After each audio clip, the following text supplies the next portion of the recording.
Live from the Oakland Coliseum in Oakland, California, NESN presents Boston Red Sox baseball. Today, the Red Sox wrap up a 6-game road trip with the 4th and final game of the series against the Oakland Athletics.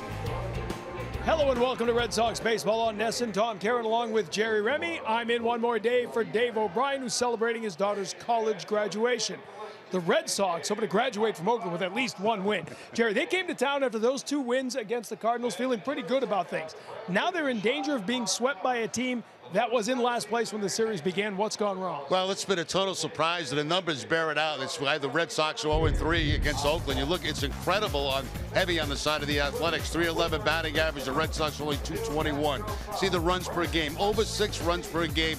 Look at the home runs. 8 home runs for the Athletics in 3 games, 3 for the Red Sox. The ERA for the starters, 3.71 for the Athletics, over 5 and over 9 for the Red Sox with the bullpen ERA. Red Sox can't do anything against the bullpen of the Oakland Athletics, and I am actually stunned by this 3-game series so far up to this point, because I felt coming out of St. Louis, the Red Sox had finally gained some momentum, and we're going to come in here and probably take 3 out of 4, at least 3 out of 4 from the Athletics, who were not playing well. Well, obviously that hasn't happened. Now they're trying to just win 1 game in this 4-game series. Looking for a quality start and give that bullpen a little rest. Eduardo Rodriguez has turned in 5 consecutive quality starts. This is his 2nd start in Oakland. Last time he took a no-hitter deep into the 8th inning. He will try to do something like that again. It is Eduardo Rodriguez and the Red Sox against the Oakland A's next on NESN.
By Toyota's website for deals, buyatoyota.com. By Dunkin' Donuts, America runs on Dunkin'. By Lexus and the Lexus Strikes Out Hunger Program. By Plainridge Park Casino, 45 minutes from Boston. And by Southwest, yes to low fares with nothing to hide. That's transparency. Now, Red Sox trying to avoid being swept for the first time this season. They have lost 3 straight games, so they've got their top players out there in the lineup today. Let's get more on that lineup from Karen Austin.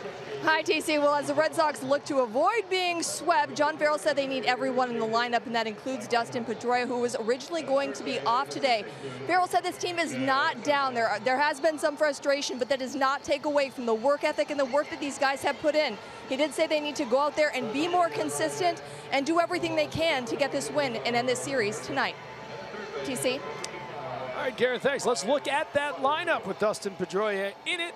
It is brought to you by Toyota's website for deals, buyatoyota.com. It'll be Mookie Betts leading off. Pedroia, hitting .278 on the month, 23 straight game hitting streak against the Oakland A's. Bogarts, Benintendi, Ramirez, Moreland back at first after a day off. Bradley, Vasquez, and Marrero finishing up your starting lineup. They'll be going up against a starting pitcher who has been off to a pretty good start for the Oakland A's. Andrew Triggs was originally claimed off waivers last year from the Baltimore Orioles, converted to a starter, and the side armor is getting it done. 9th start of the year now, already 5 wins, and that 2.12 earned run average is the 4th best in the American League. The A's defense is last in the American League with 39 errors on the season. Trevor Plouffe will be at third base. Adam Rosales, the shortstop. Chad Pinder at second, and Brian Healy, the first baseman. Left to right, Chris Davis, Rajay Davis, and Mark Canha, and Josh Begley doing the catching for Triggs. The umpires brought to you by Toyota's website for deals, buyatoyota.com. Behind the plate will be Mike Muchlinski. It'll be Marty Foster at first, Mike Winters, the crew chief, at second, and Chad Whitson is the third base umpire, yesterday's home plate ump. 4th game of the series, final game of a 6-game road trip. Red Sox trying to snap their longest losing streak of the year, and we are underway as Mookie Betts steps up and takes ball 1 from Andrew Triggs. Betts hitting .283 on the season, team leading 7 home runs. Also leading the team with 27 RBI, and he takes the called strike there. It has been a disappointing series for the Red Sox, to say the least. They're hoping to salvage a 500 road trip and, more importantly, avoid being swept. The day off tomorrow, and then they open up the homestand on Tuesday at Fenway Park.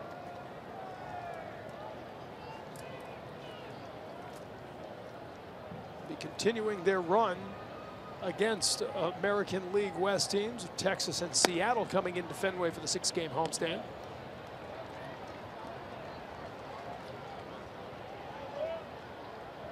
Triggs falling behind Betts, 3-1 quickly.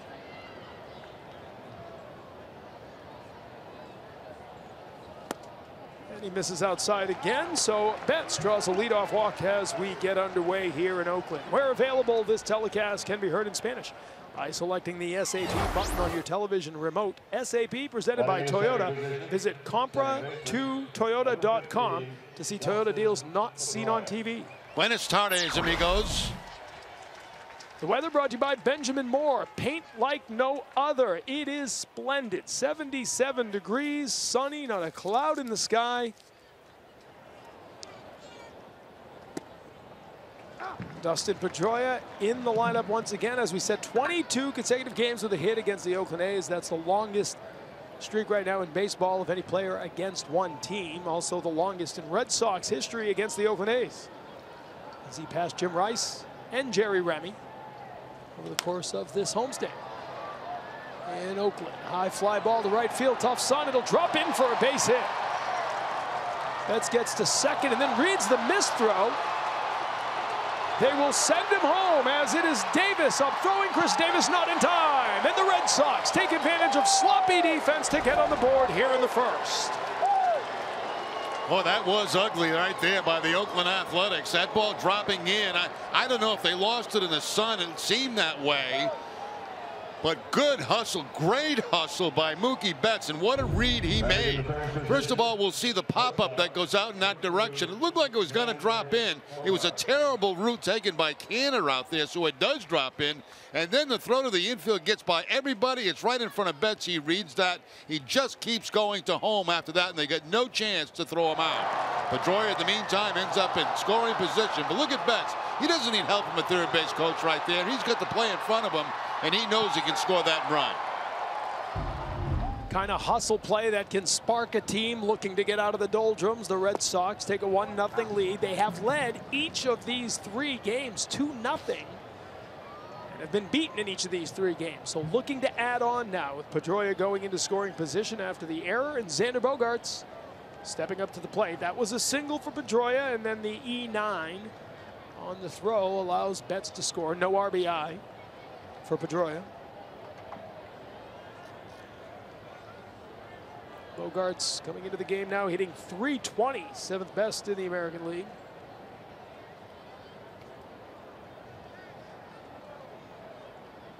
Triggs a guy that takes a long time to get the ball to the plate. Tall, lanky guy, not very quick at all to home plate. Red Sox, if they can take advantage of that today, should.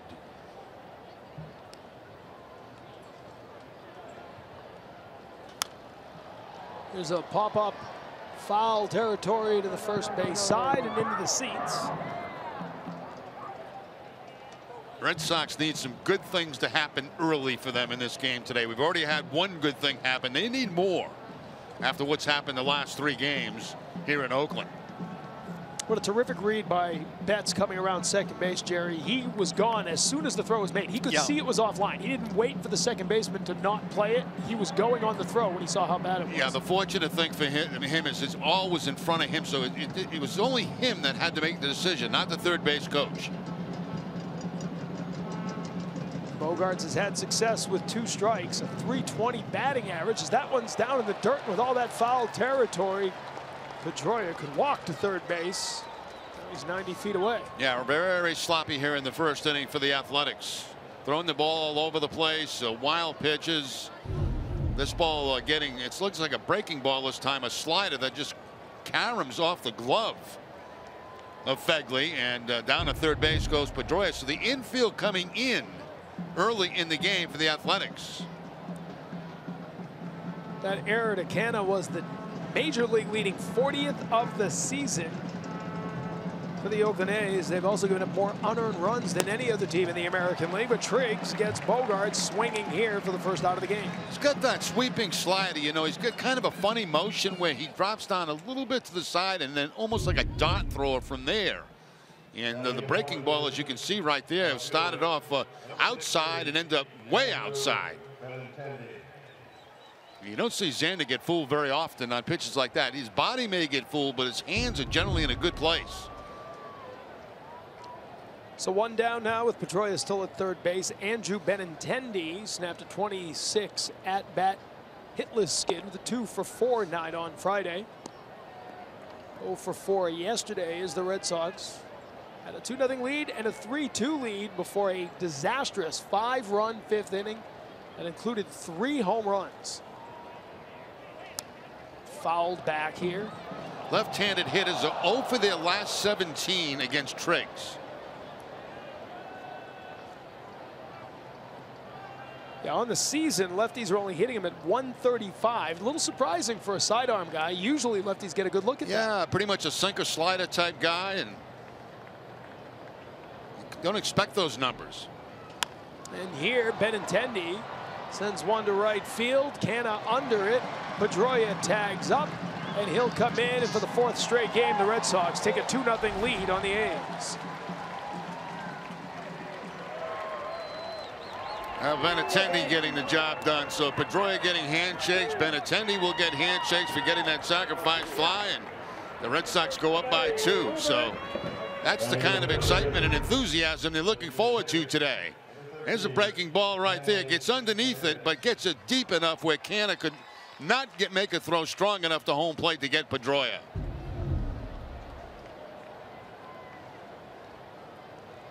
That'll bring up Hanley Ramirez. Ramirez hit a home run yesterday on a 2-hit day.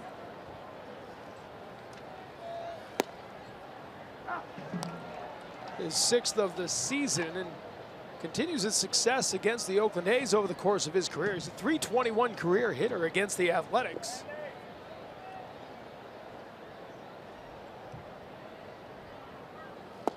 Swing and a miss there, and it's quickly 0-2. Here's a look at the home run yesterday. Yeah, what I liked about this, straightaway center field for Hanley Ramirez.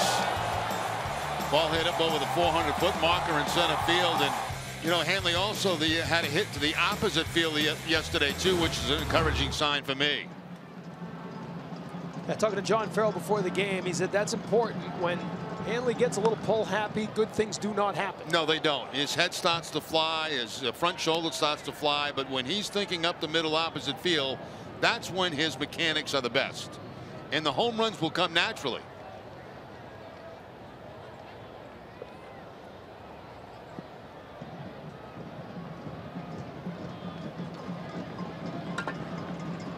Two 2-0 lead for the Red Sox in the first, and Hanley fouls off another one to stay alive.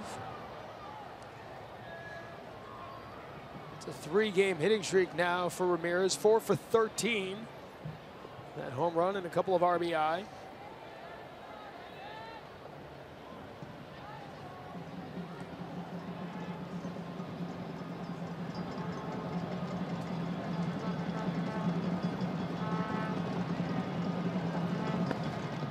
Doesn't bite on the outside pitch, and it's 1-2. You know, we had a shot at Pedroia in the dugout, and he was talking about to other hitters on the action of the baseball, and he kind of made like a level plane, and everything seems to go sideways to these guys, both the fastball, the breaking ball. You know, not much dip in it.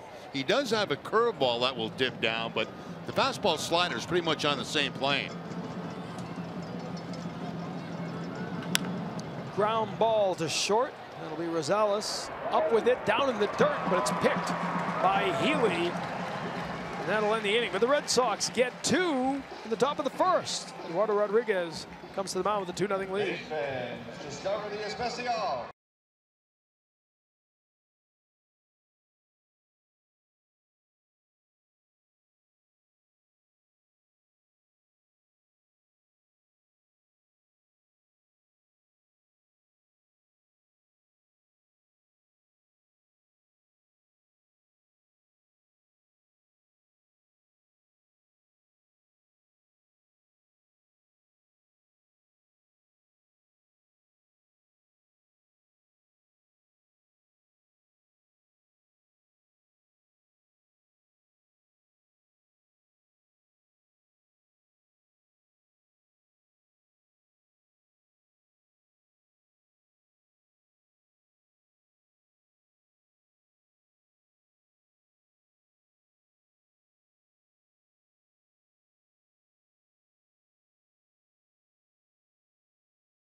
Red Sox, the A's lineup brought to you by your New England Chevy dealers: Rajay Davis, Canna, Lowry, Chris Davis, Plouffe, Healy, Pinder, Fegley, and Rosales. The A's lineup today going up against Eduardo Rodriguez, who begins with a called strike. Red Sox starting pitcher presented by your New England Audi dealers. It has been a good run for Eduardo Rodriguez, but it's a base hit to start the game here for Rajay Davis. The Red Sox defense is brought to you by Southwest Airlines. They are 14th in the league with 33 errors on the season. Devin Marrero at third base, Xander Bogaerts the shortstop, Dustin Pedroia at second, and Mitch Moreland back at first base. Left to right, Andrew Benintendi, Jackie Bradley Jr. and Mookie Betts, and Christian Vasquez doing the catching as he normally does for Rodriguez. So a leadoff single for Rajay Davis, who is always a threat to steal. 121 stolen bases as a member of the Oakland A's in his career. This is his second go-round with Oakland. And 121 is tied for 8th most in team history. He's 14 away from that noted speedster, Jose Canseco. Now, Canseco could really run when he first came to the big leagues. Good base runner, no question about it. Yeah. 5'5" player. Look at the 5 for 9. 4 times caught stealing is second most in the American League. Yeah, he was a 40-40 threat every year. Yes.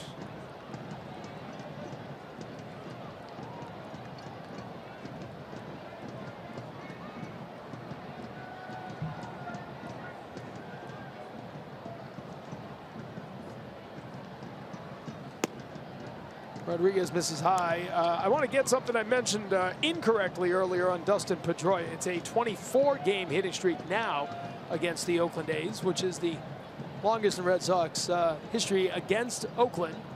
Came into the game with 23 consecutive. Pedroia had some interesting comments after the game yesterday, after the 3-game losing streak.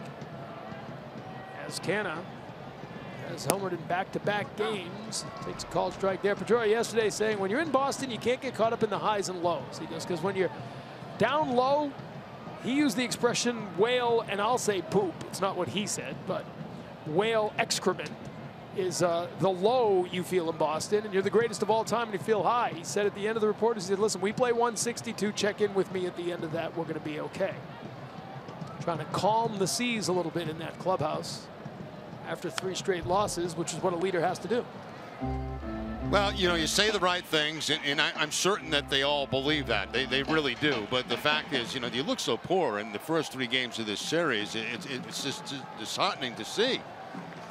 But you know, it is true. I mean, this is a long schedule, and they have a chance to right the ship. They could right the ship starting today. And off to a good start with a 2-0 lead. But here, Mark Canha putting up a good battle with Eduardo Rodriguez, who's got to keep an eye on Rajai Davis at first, and he checks him back.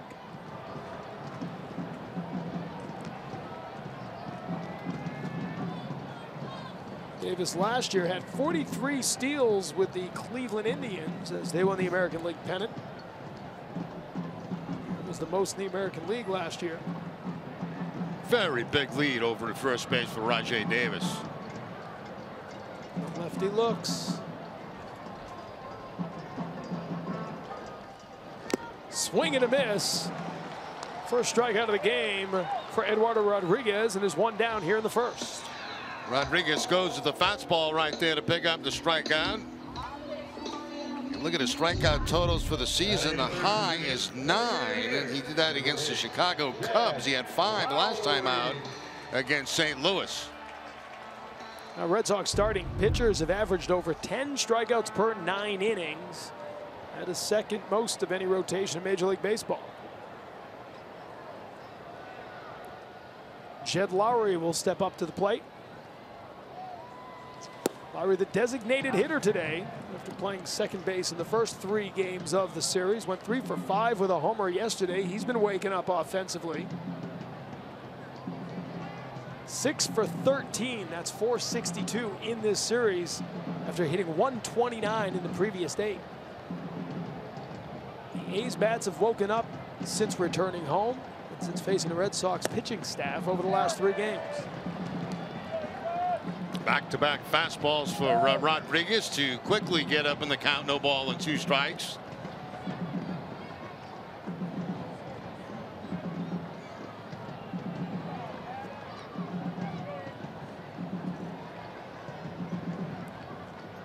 Red Sox with a 2-0 lead here in the first inning. Eduardo Rodriguez delivers in a high pop-up. Pedroia drifting over behind Moreland. He'll make the catch. So 2 down now as Lowry is retired. Davis still at first base. College football returns to America's most beloved ballpark with the Fenway Gridiron Series presented by Your Call Football. Tickets on sale now. Visit redsox.com/gridiron for more information. So 2 down now for Chris Davis. Davis, 13 home runs on the season now. And a 2-run homer yesterday. One of 4 homers hit by the A's. 13 homers, is tied for second most in the American League. He and Yonder Alonso have combined for 25 homers, the most of anyone to punch in the AL. Alonso hasn't played in the series, not in the lineup today. He's day-to-day with a foot injury that he suffered on Wednesday in Seattle. 63 homers now for the Oakland Athletics. That is the most in the American League.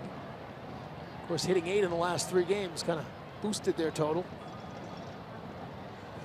Yankees coming into the day 1 back of the A's. I'm told the Yankees have a home run today, so we're all leaving up now at 63. Fouled back.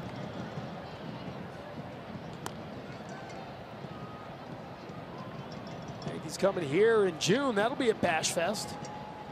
The way those two teams have hit the ball. Now hopefully the Athletics will play against the Yankees like they did against the Red Sox. Well, they're a different team at home, Jerry. That 14-8 mark here at the Coliseum is a lot different from the 6-15 road record, which is the worst in the American League.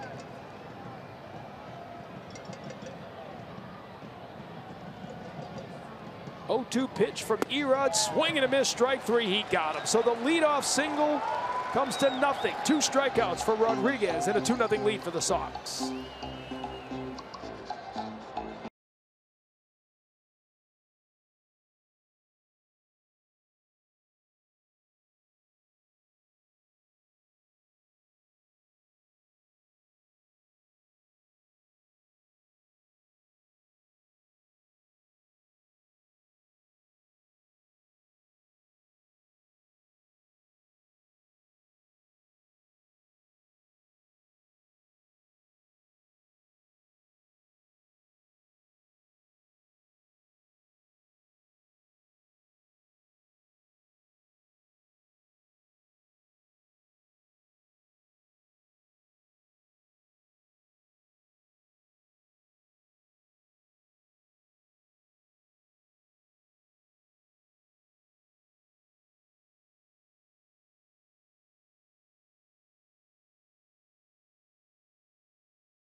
Ball break brought to you by T-Mobile. Looking at Mitch Moreland's career numbers here in Oakland.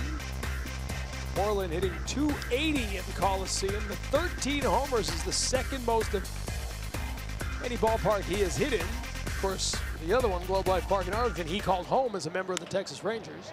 First pitch swinging here, and it's a ground ball to second base, and Pinder can't pick it up. Second error of the game already for the team with the most errors in baseball. That's one thing I didn't like as a second baseman, having to go back deep in the grass in the outfield, because you never know what kind of hop you're going to get off the dirt and then the grass. And that time the ball comes up a little bit on Pinder, picks up his second error of the season, and the Red Sox had the leadoff man on again here in the second inning. Well, the defense for the Athletics is just real bad. 41 errors in 43 games now. And already 2 here in this game, and we've just started the second inning. First pitch swing again. Here's Jackie Bradley Jr. sending one to the right center gap, chasing it down and making the catch. Well, this is trouble, because they'll say Davis made the catch, and now he throws it in, and that'll double up. Moreland, who saw the ball bounce out there, kept running, but I guess they're saying he lost it on the transfer. That's a terrific play by Rajai Davis if it holds up, and I think it will. It looked like he had total control of that. Mitch Moreland didn't think there was any chance that Rajai Davis was going to catch this ball. He is off on contact. You can see right there, he's just going. And Rajai Davis does have that ball, and when he goes to throw it, that's when he drops it. Still realizes he's got the double play at first base. They get it in, and they get the double play. Moreland thought that ball was going to be in a gap, and I don't blame him. Great play by Davis. A terrific play, and he doubles up Moreland, so 2 quick outs. After Moreland reached on the error, Rajai Davis, we talked about his speed on the base path, showing it there in center field with terrific range to get after that ball and make the catch. At one point, it looked like Moreland slowed down a little and looked back. At that point, you probably got no chance anyway. No, you might as well keep going. So suddenly there are 2 down for the catcher, Christian Vazquez. Takes a ball, and it's 2-0.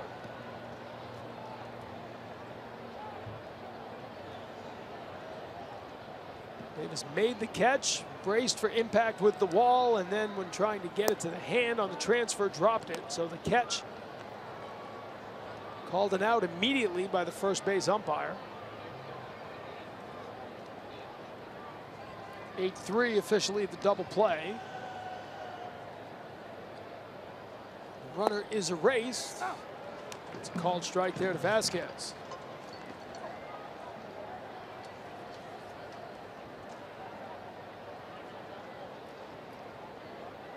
Vazquez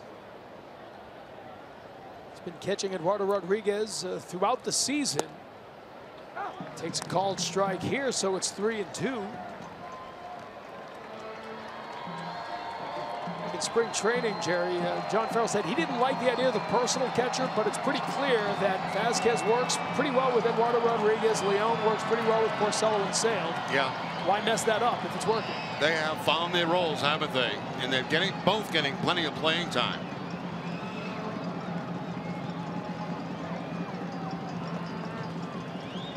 Full count pitch coming up here to Vazquez. Swing and a miss, strike 3. So after Moreland reached on the air to lead off, it's a quick inning for Triggs. Red Sox lead 2-0 here in the second.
Latest Red Sox news with NESN's free Red Sox text alerts. From breaking news to in-game alerts, NESN will make sure you're in the know. To sign up, just text Red Sox to 536-536. Message and data rates may apply.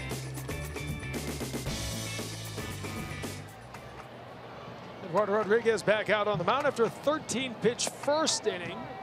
He'll face Trevor Plouffe, the number 5 hitter today. Plouffe went 0 for 2 with a couple of walks yesterday, snapping the longest hitting streak of the season for an Oakland Athletic. It's a 10-game hitting streak in which he hit .405. 2-0 count here to Plouffe. Swings there, and it's 2-1. Big challenge time right there. Fastball on a 2-0 count, 94 miles an hour, and throws it by Plouffe. The Red Sox had to get to the bullpen again early yesterday. They'd love Eduardo Rodriguez to go deep into this game.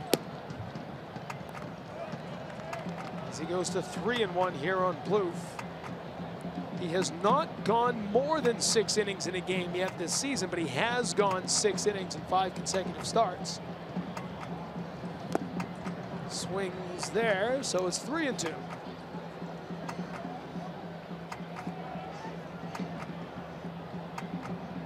See his numbers over those last 5 starts: 2.40 earned run average. And for the first time in 3 starts, Jerry, he doesn't have to bat today. And he gets a called 3rd strike as Plouffe takes strike 3 for the first out here in the second. All 3 strikeouts for Rodriguez so far coming on the fastball. We got Canner on the fastball, got Davis on the fastball, now Plouffe with the fastball on the inside part of the plate right there. Nice job framing that too, also by Christian Vasquez behind the plate. See how he tucks that glove back in toward the corner. Gives the umpire a better look. So 1 down now, as Ryan Healy will step up to the plate. It's a couple of sliders now that he's thrown in this game, and sometimes you don't see a slider until maybe the 4th or 5th inning from Rodriguez. He's thrown 2 so far.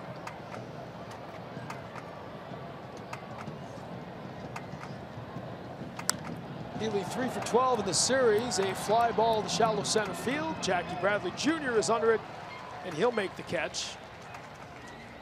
Today's suits are designed by Joseph Aboud, custom made in the USA of fine Italian fabrics. Available at Men's Warehouse.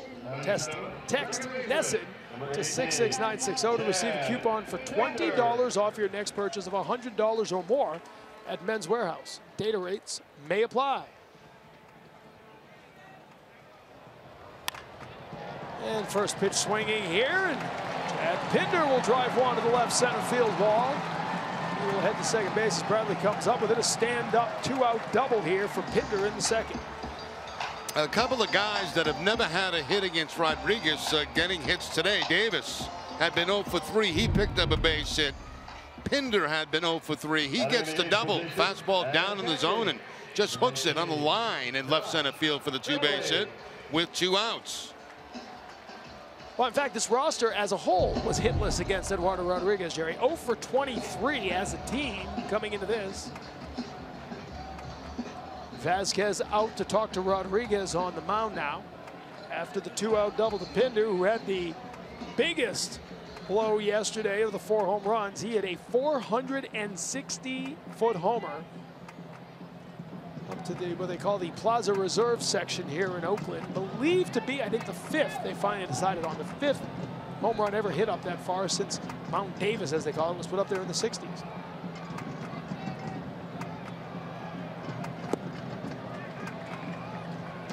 First pitch swinging is the catcher, Fegley. Look up at that section where he hit it. It's a long way. 460 feet. There's a base hit up the middle for Fegley. Pinder will come around. Bradley's got no play. And so the A's get on the board with back-to-back 2-out hits here in the second. Yeah, 2-out trouble by the Athletics here in the second inning. The double by Pinder. Now Fegley, who has never faced Rodriguez, takes the ground ball back up the middle to drive him in. Right under the glove of Rodriguez. Nobody had a chance. Little bobble right there, but bounces back towards second base for Bradley. So no advance by Fegley to second base. As we said, the Red Sox have led every one of these games 2-0 each time. The A's have battled back, and here they've gotten on the board in the second inning. Pretty aggressive approach today, it looks like, against Rodriguez. A lot of swinging at the first pitches here, Jerry. Well, you know, we kind of talked about that a couple of nights ago. A team that strikes out a lot. There comes a point in time we say this is going to stop, and we got to be more aggressive at the plate early in counts. There's a high fly ball, center field, shallow right. Betts comes in, gets under it, and he makes the catch to end the inning. But the A's get one back on 2 hits. We head to the third with the Sox leading 2-1.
Calendar into your favorite desktop, web, or mobile calendar.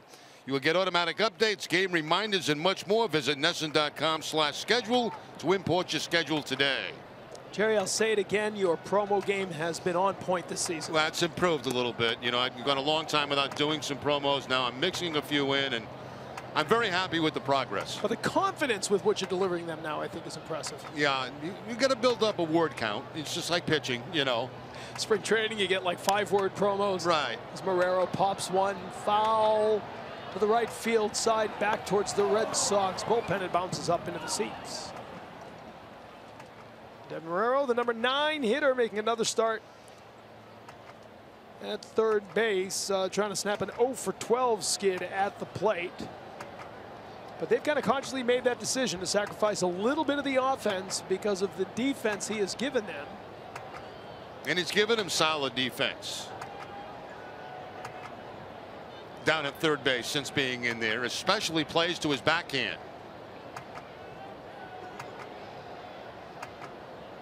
A little discussion on the mound as Pinder and Healy got a little extra time to come back in after the sprint. 1-1 the count.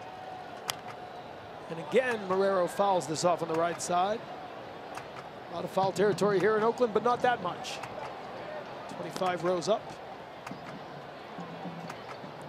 Gorgeous day for baseball. A busy day here in the Bay Area. Today was the annual Bay to Breakers run, which is one of the biggest runs in the country, in the world. They have nearly 50,000 people running that thing, and I think all of them were outside our hotel this morning. Yeah, we had to take a different route to get to the ballpark today.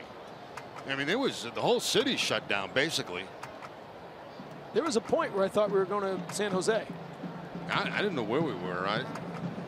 But we got here. We made it. Yeah, good job. He got us around it. It actually didn't take that long. Marrero again trying to go opposite field. This one will be foul again towards the Red Sox bullpen. Boys and girls ages 5 to 13 can enjoy Red Sox baseball camps this summer. Campers receive 4 days of first-class baseball instruction, a full Red Sox uniform, and a special Fenway Park visit. Camps are available in Providence and throughout the Boston metro area. Visit redsox.com/camps for more information.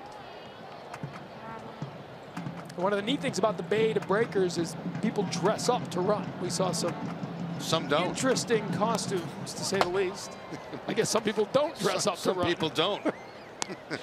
but we did see some interesting outfits for runners anyway.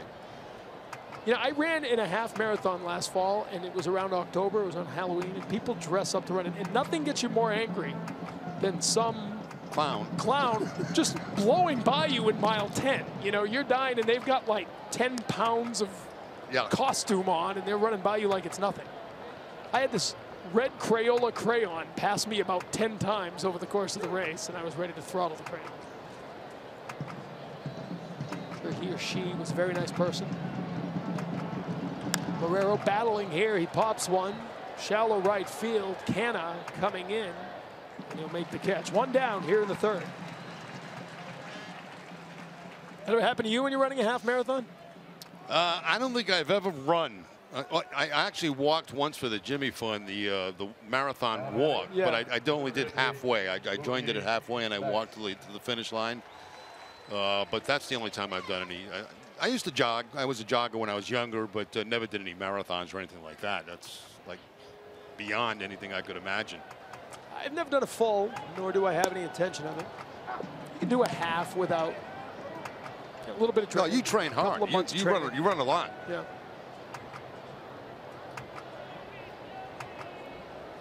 The thing about a half marathon is you can train for about 2 months. You don't really have to put in that much time. If you can run a 5K or a 10K, you can run a half, 13 miles. I used to work out in the off season by running about 3 miles a day, you know, then doing some sprint work after that. If you can do that, as Mookie Betts is up here with a 1-on-1 count, if you can do 3 miles, you can do a half. You can do a half easily. Strike call outside. The best approach to a marathon I ever heard. Doug Flutie once said the first time he ever ran a marathon, all he did, he ran 3 miles and then stopped for a little while because he knew he could run 3 miles. Then he'd run another 3 miles. He just sort of looked at it as, you know, 7 or 8 3-mile runs. Not sure most people could do that. Swing and a miss, and Triggs gets Betts. You know, it's the angle of the breaking ball that he throws it from. It's a weird delivery, as I said earlier in the game. It's almost like he drops down a little bit to the side, and it's like a shot put that he throws up to home plate, and then the late spin on it stays on a level plane, but it breaks away from those right-handed hitters. All right, Dustin Pedroia setting up. Time for our twisted but true fact. Dustin Pedroia has hit safely in each of his last 24 games now against the A's. Longest active hitting streak for any player against a single opponent. Twisted tea tastes like real iced tea. Be a little twisted. See the fastball right there. I mean, that was only 87 miles an hour from Triggs. Two-seam fastball at 87. Not a hard thrower. Just mixes up his pitches well.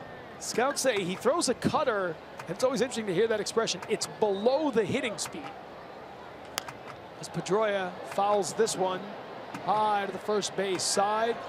Drifting under, there's the first baseman Healy, and he will make the catch. So it's a 1-2-3 inning for Triggs, and we head to the bottom of the third with the Sox leading 2-1.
Back here in the bottom of the third, Oakland Coliseum.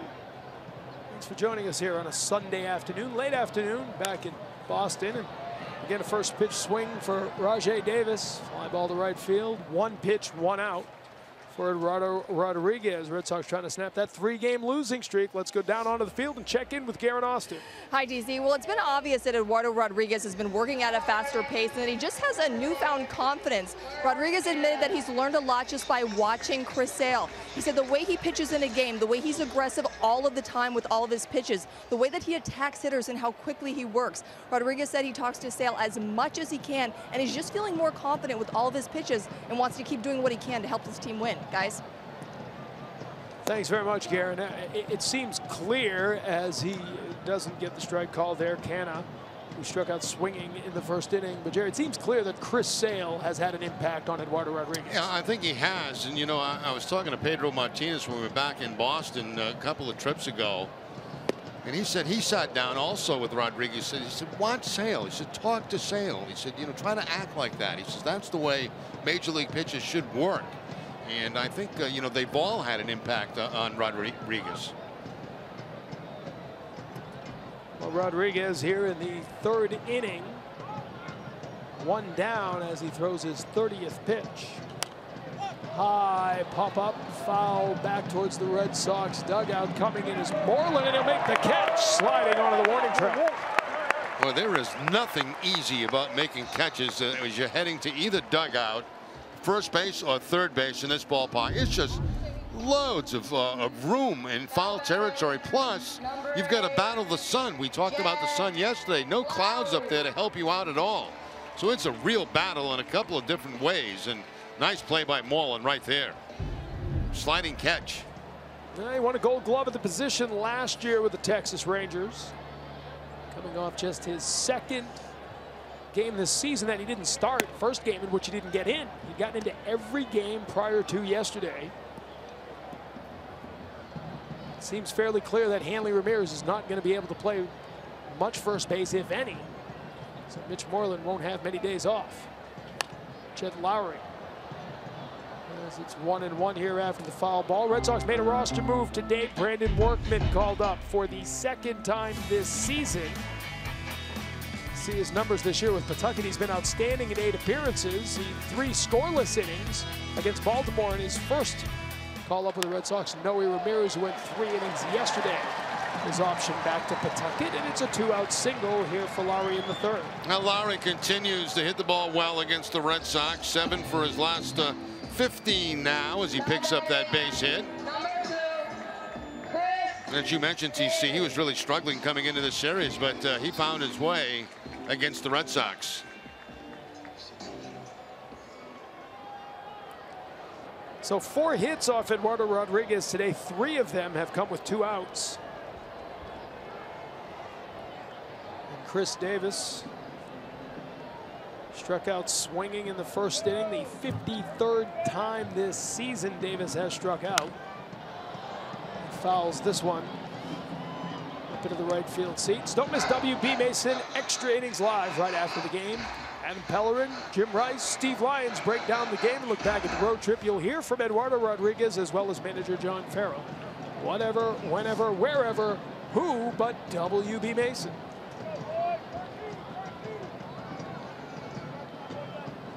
Checking in with the guys in the mid-5th today, so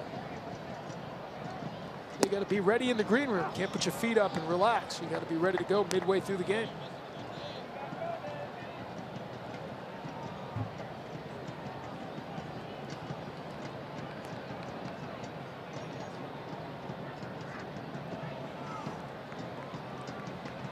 Oh, 2 the count.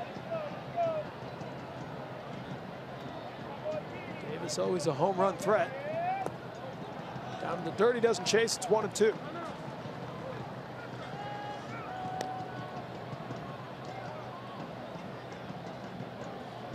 "52 strikeouts entering today." He's already struck out once today, so not knowing what Beckham or Sano have done, he's certainly up there. Again, he's also up there in home runs.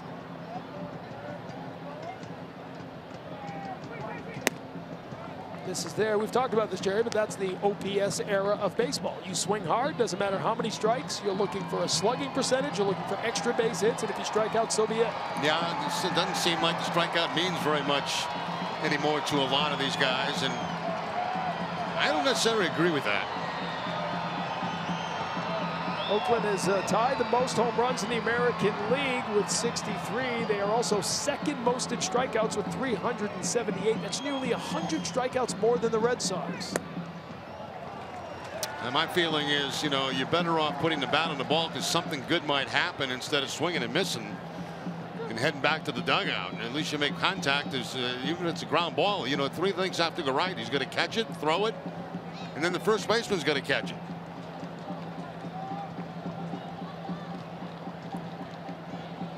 So a full count now to Davis.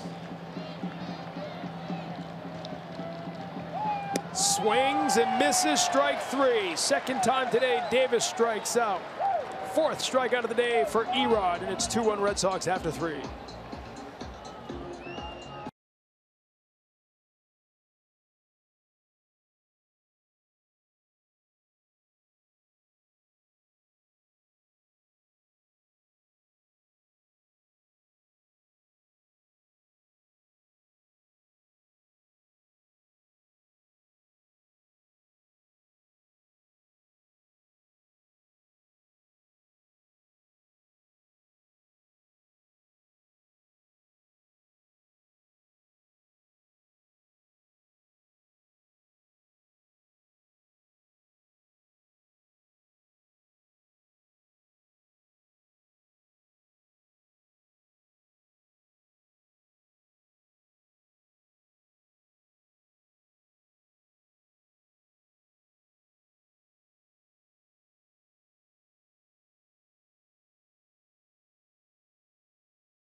And presented by People's United Bank. They wrap up the road trip here in Oakland today. They open up a 6-game homestand with Texas and Seattle Tuesday night.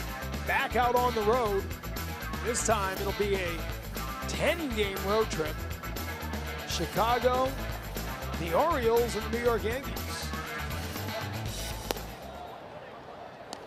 Xander Bogaerts leading off the 4th inning. Red Sox in a stretch here where they're playing 30 of 44 games on the road. A lot of home games early on in the season in April. Now you're paying for it. Yeah, a couple of long trips coming up. Bogaerts takes a called strike. And as disappointing as this series has been in Oakland, a win today, you finished 500 for the road trip. Nobody thrilled about that, but keeping your head above 500 on the road is pretty much the goal for most teams in baseball. Bogaerts, high fly ball. Rajai Davis drifts in, now to his left, and he makes the catch. Bogaerts 0 for 2 on the day.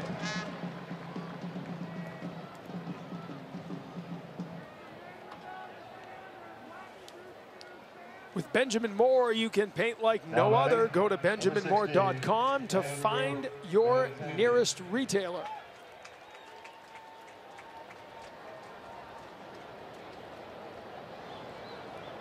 One down, Andrew Benintendi drove in a run with a sacrifice fly in the first inning. That's the difference right now. Red Sox leading 2-1.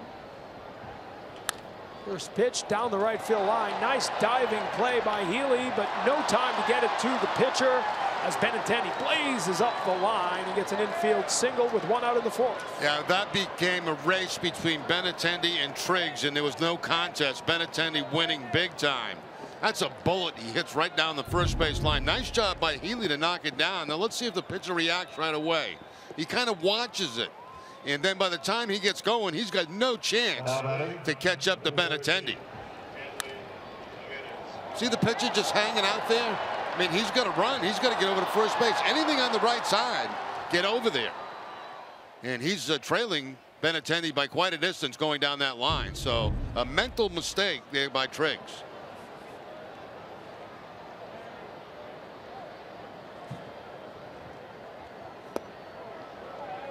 So man on for Hanley Ramirez here.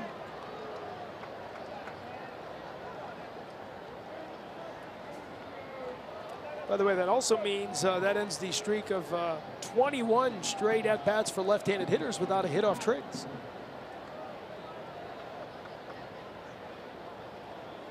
Benintendi diving back as Triggs throws over. I mentioned last inning, Jerry, that the scouts say he throws the cutter and the slider below the hitting speed, almost saying there's not enough velocity on it for a major league hitter to do anything with. Well, there's not enough difference between the fastball and the cutter, really. I mean, it's almost the exact same speed. And runner goes. Benintendi off to the races. Fagley doesn't even throw. And you had mentioned, Jerry, how slow Triggs is to home plate. Benintendi taking advantage. Yeah, his times can be as high as 1.4 to home plate. And anytime you see that, anybody that can run can't wait to get on first base and take off. Watch this jump by Benintendi, and you know he's got time to look back, and he wasn't even running hard into second base. Fourth stolen base of the year for Benintendi. And a man in scoring position now with one out for Ramirez. Hanley grounded out to short in his first at bat.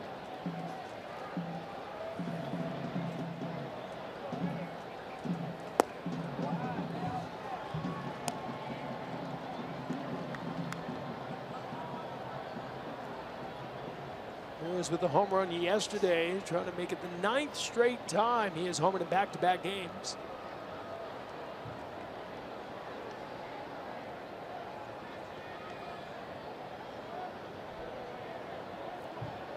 Time called here as Hanley steps out after Triggs had stepped out. Pinned to the second baseman, has to stay fairly close to that second base bag, so Benintendi make sure he doesn't take off at third.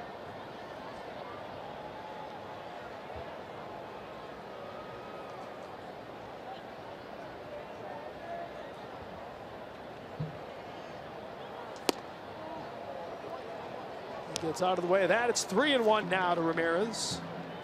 See, there's his fastball at 87, and you were talking about his cut fastball. His cut fastball is about 86, 85, and it's, you know, there's not much just difference in the cutter and the in his two-seam fastball.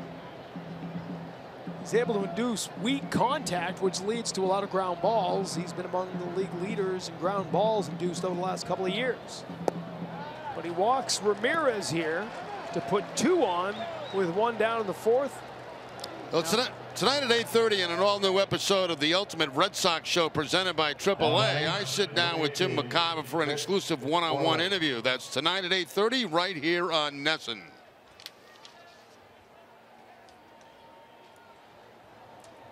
So now Mitch Moreland, who homered on Thursday and again on Friday, then got Saturday off. Reached on an error to lead off the second inning, but that was doubled up after a terrific catch in center field from Rajay Davis.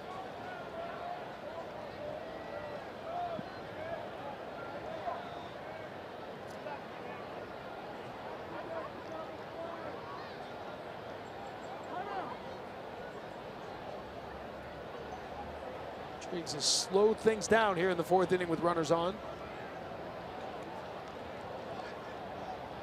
Triggs, 28 years old, made his major league debut last April with the A's at the age of 27. It's a called strike there. Shift put on by the Athletics. Rosales, the shortstop, has to go to the second base side. So if there's an accident where the ball hits to third base, Trevor Plouffe, he's going to become the pivot man like a second baseman.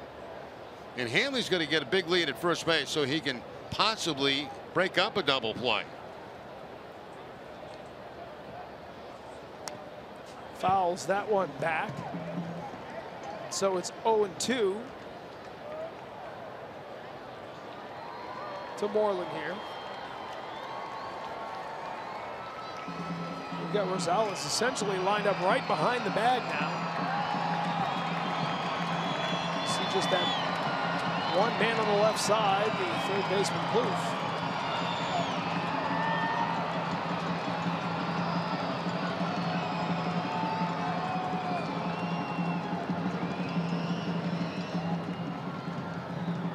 Looks Benintendi back to second base. Top of the fourth here in Oakland. Red Sox lead 2-1. They scored 2 runs in the first inning. Helped out by an error. The right fielder, Canna. To the 30th unearned run allowed by the A's this year, the most in the American League. Moreland swings, Benintendi goes. Safe is the call. Looked like the ball was there, but looked like Plouffe wasn't able to get the tag on.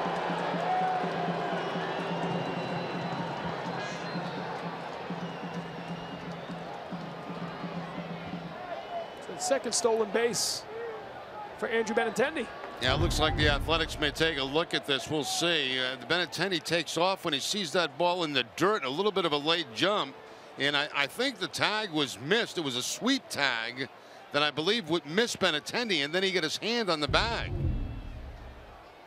But that was not a straight out steal by Benintendi. When he saw the ball going into the dirt, that's when he took off. Jackie Bradley Jr. It's like he pulled his hand away and avoided the tag. Yeah, we're seeing more and more of this in baseball right there. They're reading where the ball is, and they're just avoiding the tag. It was well done by Benintendi. Now men on the corners with 2 down for Jackie Bradley Jr.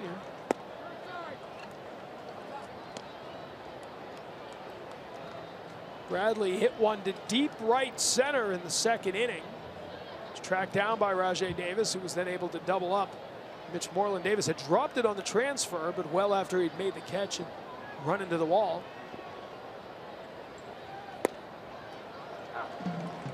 One to one here to Bradley.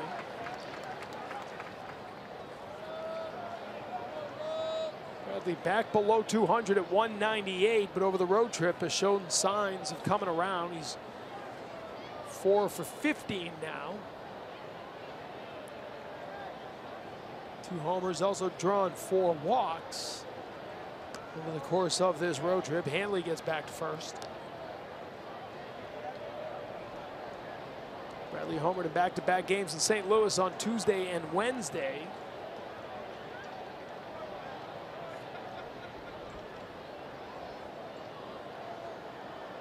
His last 12 homers have come on the road.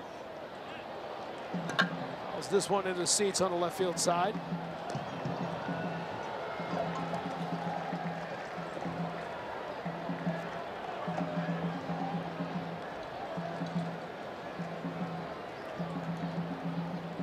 Triggs last year was waived by the Baltimore Orioles. They activated Pedro Alvarez, needed to make room for him on the roster. Hoping they could slip him through to AAA. The A's picked him up. Bradley swings and misses here. He picked up by Fegley, and he'll be thrown out. So the Red Sox strand 2. They still lead 2-1 heading to the bottom of the 4th in Oakland.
Source for Red Sox tickets from bleachers to box seats. Ace Ticket has the lowest prices to games at Fenway, all backed with a 200% guarantee.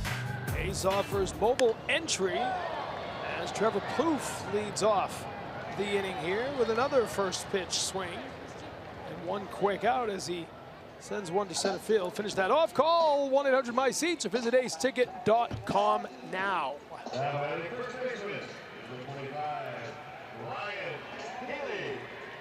Drew Pomeranz in the dugout yesterday, 4 innings of work. Ultimately a no decision as the damage came off the bullpen, but struggled throwing 97 pitches to get through the 4 innings. 2 runs, 1 of them earned. He came out of the game in the 5-run 5th inning against Ben Taylor and Noe Ramirez, what ultimately did them in. But nothing came easy for Pomeranz yesterday. No, I didn't. And, you know, we had that discussion with John Farrell in the dugout, and he wanted to go back out to pitch at the 5th inning, but he already threw a lot of pitches. And, you know, as Farrell said, he said, I'm trying to protect you a little bit. Remember, you were injured, you know, in the offseason. You were injured last year. And the fact is that we don't want you throwing 110 pitches in a game. And quite frankly, Pomeranz didn't have real good stuff yesterday. And so they discussed that after the game was over, as we expected. Ryan Healy with a 1-out base hit here in the 4th inning. Healy continues to get it done against left-handed pitching. Came into the game with a .390 batting average against lefties, 5th best in the American League, extending his hitting streak now to 9 games at 11 for 33. He's one of several guys who suddenly woke up over the course of this homestand, Jerry. Yeah, and they've all woken up against the Red Sox. He's 19 for 60 now. Over the course of the last 15 games, he was hitting .228 prior to that to begin the season. Pinder, first pitch, long fly ball, up and gone. Pinder hit one .460 yesterday. That one a little more than a .370 today, but it gives the A's their first lead of the game. It's amazing what we're watching here over the last 4 games. I mean, every time they need a home run, they're getting a home run. Pinder picks up his 5th of the season. He's got 5 home runs, and he's got 11 RBIs. Tough to tell what that pitch was. I think it might have been a changeup at 83. A changeup or a slider, one of the 2. He just jumped all over it for that more of a line drive type home run. Coming into the day, Pinder was hitting .364 with all 9 of his RBI against right-handed pitchers. He was hitting only .174 against lefties, but he's 2 for 2 today with a double and a 2-run homer. And the A's have once again taken the lead in the home run race. Fagley just fouled down the left field line, and for the 4th straight day, the Red Sox have given away a 2-0 lead.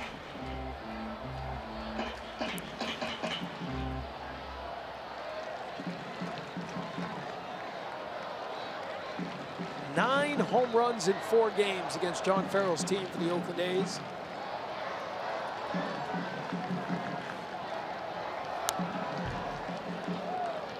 Red Sox have now been outscored 22-10 in the series.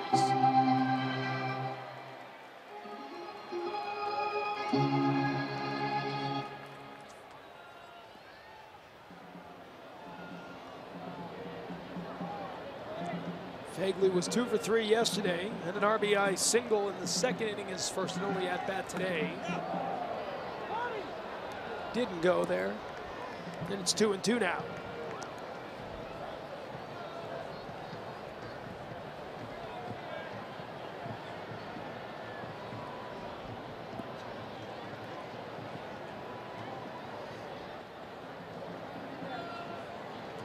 Fagley returned from the 7-day concussion DL about 2.5 weeks ago.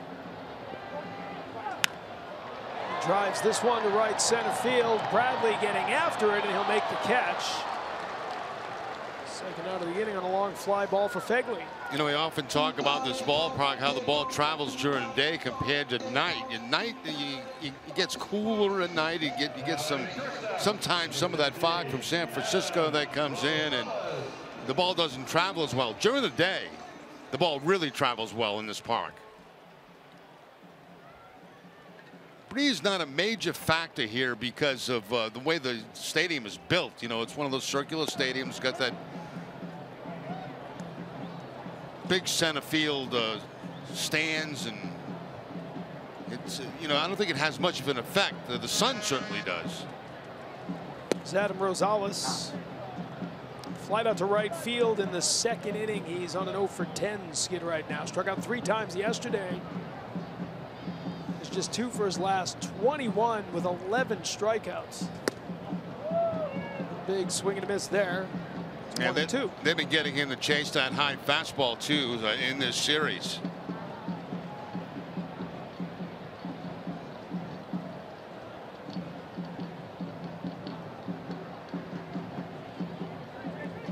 Strike 3, he swings and misses, and Rodriguez ends the inning. But the 2-run home run from Pinder gives the A's a 3-2 lead after 4.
Today, highlights and reaction from Game 3 of the Eastern Conference Finals between the Celtics and the Cavs. NESN Sports Today is presented by People's United Bank. See what know-how can do. Well, Red Sox trailing in Oakland, something we've been saying a little too frequently over the course of these 4 games. Christian Vazquez trying to change that as he leads off the 5th inning here.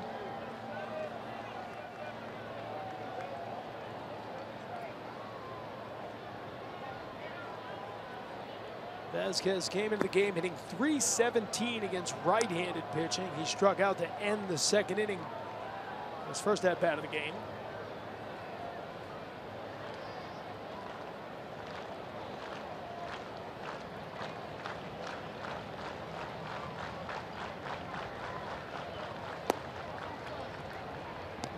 Missing outside there. Rodriguez taking a seat right near Chris Sale as he sits down between innings. They were having a little conversation after the last inning. Strike called on the outside corner. That happened in St. Louis his last start on Tuesday. He gave up 3 runs in the 3rd inning. Chris Sale, Rick Porcello both had a little chat with him after that. Certainly seemed to settle him down. He pitched well the rest of the way. Just those 3 runs over 6 innings of work, picking up the win. Vazquez fouls that off. Well, some pitchers don't want to talk to anybody during a start, but you can talk to a Chris Sale. We'll 24-year-old pitcher like Rodriguez. An opportunity to soak up a little knowledge.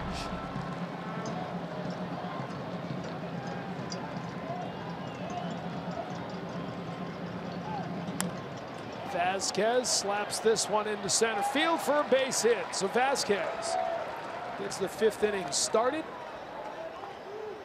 with a single. He's now 2 for 10 in the Oakland series. Don't forget, stay tuned after the 3rd out of this half inning for the mid-5th studio show presented by GMC. Adam, Steve, Jim, all waiting patiently in the studio to go. Jim Rice was texting me saying he can't wait to jump in.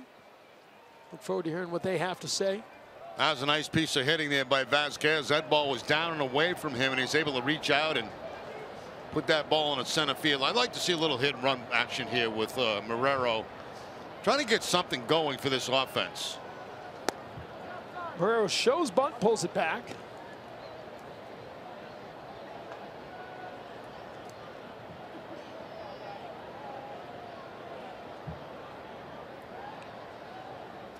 Marrero flied out to right field in his first at bat today.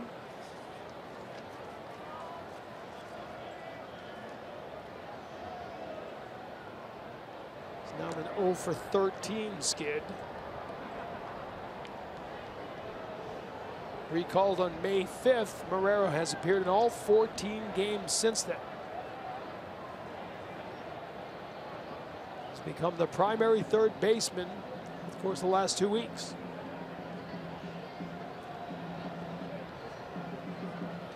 This time he drops the bunt, but it rolls foul. I don't know. To me, the other option would have been the one that I would have chosen. And the reason I say that, you know, this is a sinker ball pitcher on the mound, and you want to try to stay away from double plays. Here you're playing basically, I don't know if Marrero's doing this on his own or not, but it looks like he's trying to bunt for a base hit. You know, if you watch his back leg, he was dropping it back. That's not an indication of a sacrifice. That's almost like he's trying to drop the ball down for a base hit.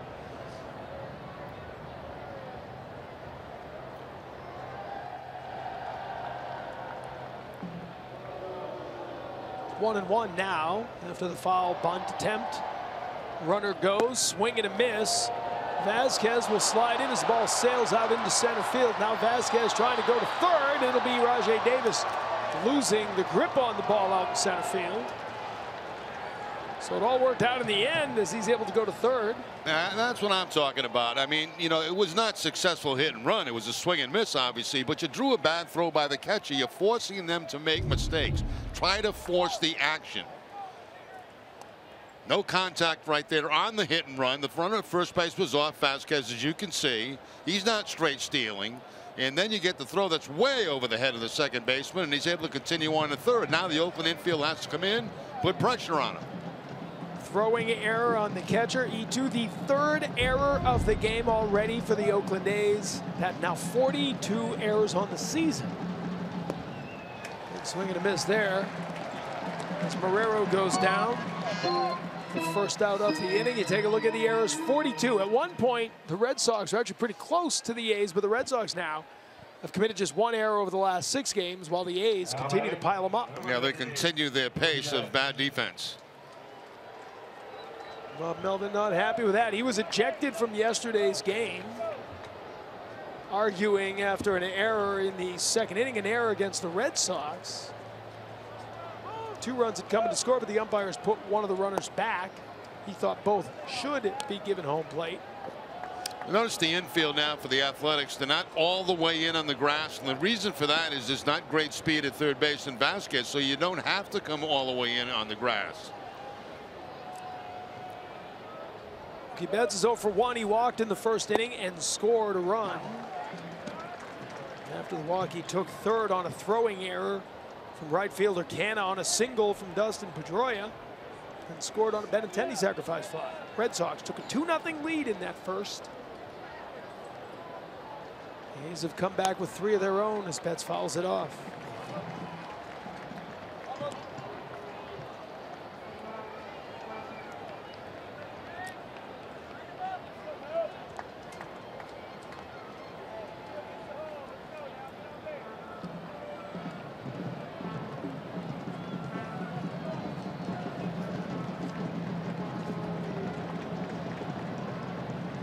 1-2 to Betts. Sends this one to right field. It'll drop in front of Cannon. Vasquez had to wait, but he'll come home with the Red Sox. Tie it up on an RBI single for Mookie Betts. His team leading 28th RBI of the season. Tied at 3 here in the 5th. Now both hits in this inning have come on pretty good pitches. The one by Vasquez to lead off the inning, and this one by Betts. Again, it's the breaking ball down and away from Betts, and you know, most of the time we see him pull the ball. We don't see him go to the opposite field very often, but that's exactly where he takes that pitch and drops it in front of Canner out there to pick up the RBI. So tied up at 3 here in the 5th inning with Dustin Pedroia out for the 3rd time today. Pedroia 1 for 2. Now just try the straight out steal with Mookie Betts.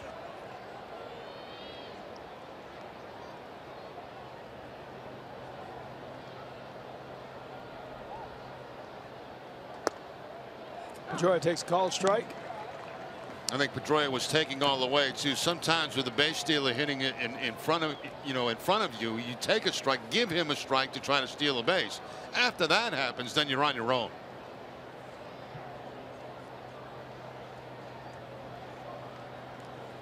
Red Sox with 22 stolen bases now, 6th most in the American League. Pedroia chases after the outside pitch, and it's 0-2.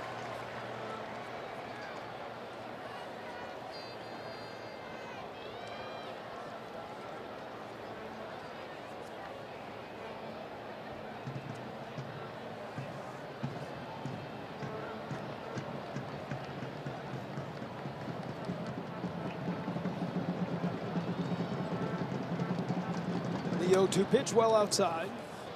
Now through June, look for specially marked packages of KM Fenway Franks for your chance to win great Red Sox prizes, like throwing out the ceremonial first pitch at Fenway. That's why you don't go no balls and 2 strikes. I mean, that becomes an obvious pitch out count with a base stealer at first base.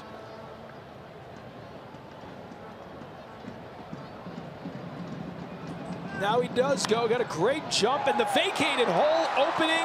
Pedroia able to get the base hit through there. They will send Betts around the throw from left field. Cut off, and the Red Sox reclaim the lead here in the 5th.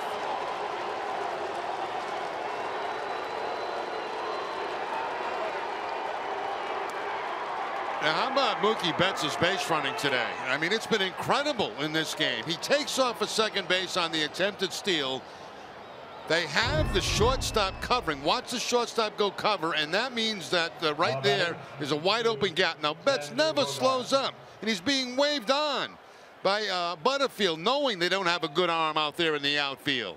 Very aggressive base running right there a couple of times today by Mookie Betts. The Red Sox, what I like today, are forcing the action a little bit. And now the long talk out on the mound, trying to settle Triggs down. Pitching coach Kurt Young is out there. Triggs suddenly with his pitch count getting up there a little bit at 76 here in the 5th inning. He's given up 3 singles here in the 5th inning after his team had given him the lead for the first time, and now the Red Sox back on top 4-3 with Xander Bogaerts taking ball 1. Bogaerts 0 for 2 on the day. Came into the day hitting .320.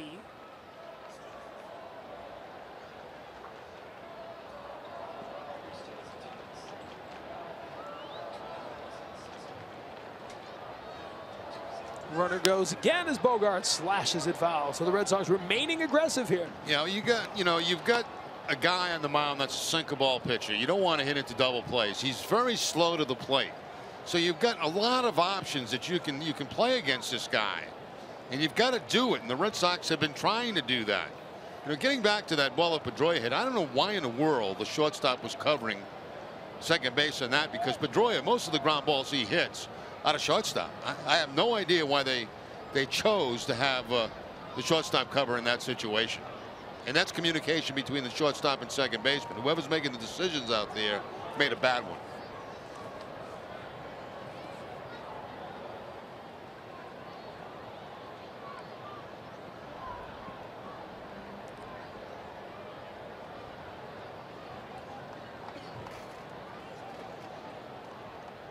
Runner goes again. The throw here in the glove and trying to slide around it. That's Pedroia is tagged out as Pedroia tried that same sort of swim move, but this time the tag applied, and it's the second out of the inning. Well, we're going to take one look at it on replay, and we'll see if the Red Sox appeal this. A look back like it was a hit and run, and Pedroia slowed up. It actually was a hit and run play. Now, does the swim move work? It looks like the tag might have got on the leg before the hand got on the bag.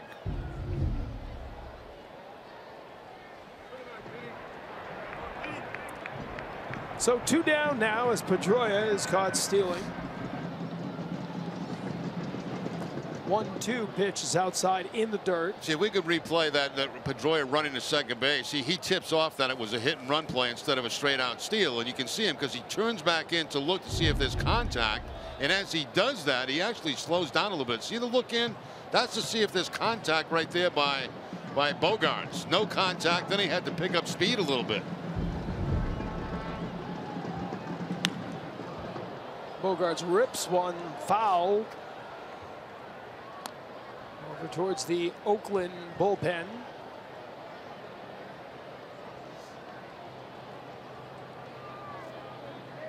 Red Sox have scored 4 runs off Triggs. It's only the 3rd time in his 9 starts now this season that he's given up that many runs in a game. Block back there by Fegley, but now the count is full.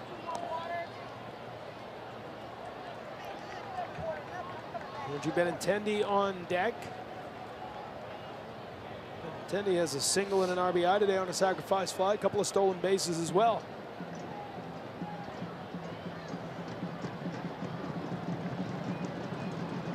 Full count pitch from Triggs. This is inside, so Bogaerts draws a walk, and he's aboard for the first time today.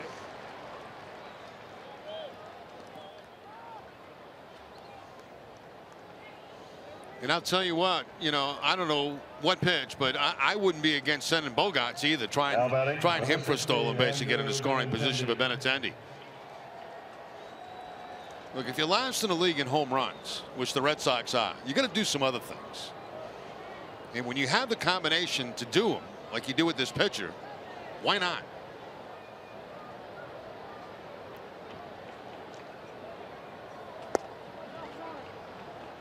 Triggs misses outside, and we've got activity in the Oakland bullpen for the first time today as Wall gets up. This will be the 85th pitch of the day for Triggs, who's on 26 this inning. And he looks the runner back.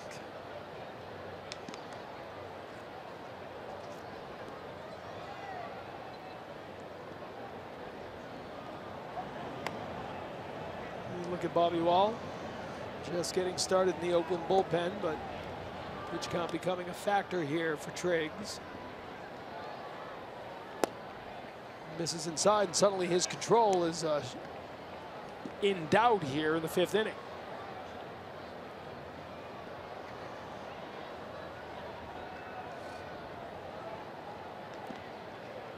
Three singles and a walk off Triggs so far here in the 5th for the Red Sox. Now the runner goes. Benintendi takes the strike, and the throw into the dirt. Bogaerts thought about third, but gets back. Another stolen base for the Red Sox. Well, there he goes. I mean, you know, a lot of times guys don't go on a 2-0 count because they usually leave that for the hitter. You know, it's usually a good fastball right down the middle, something you can take a swing at. But Bogaerts does go 2-0. He makes it without a problem. So he is in scoring position for Benintendi. Benintendi taking this all the way because Bogaerts was off with the pitch. But I remember being told early in my career, don't run on 2-0 counts because you want to leave that for the guy behind you, the hitter. That's his pitch.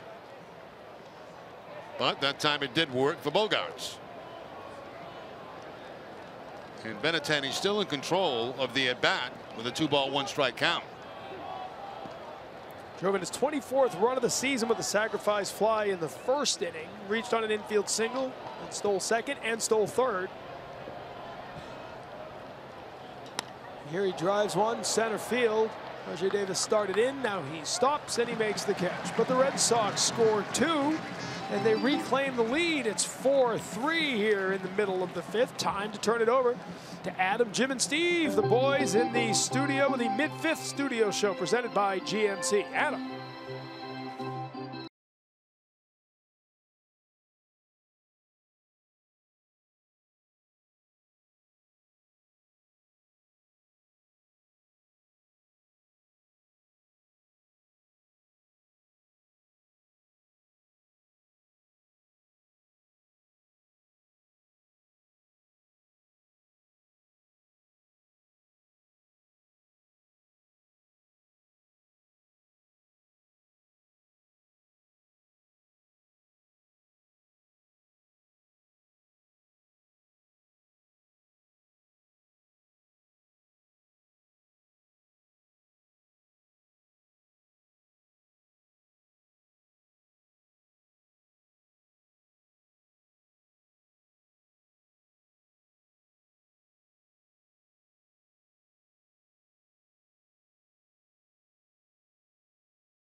Good job, guys. Maybe we'll have a mid-7th. Stick around. Mid-6th, mid-7th. Throw back to him every inning. That wouldn't go over well. That's your decision, No, TC. it's not, because if I do it now, they're going to do it to me. Dave O'Brien will do it to me starting on Tuesday. Dave O'Brien will be back on Tuesday, of course. His daughter Katie graduating this weekend from the University of New Hampshire. Congratulations to Katie and the entire O'Brien family. Keeping Dave's seat warm for him over the weekend. The Red Sox taking that lead back, as Adam said, first time this series after giving up that 2-0 lead. They have reclaimed the lead. Now Eduardo Rodriguez trying to get through the top of the order here in the 5th with Rajai Davis, who's 1 for 2 on the afternoon leading off.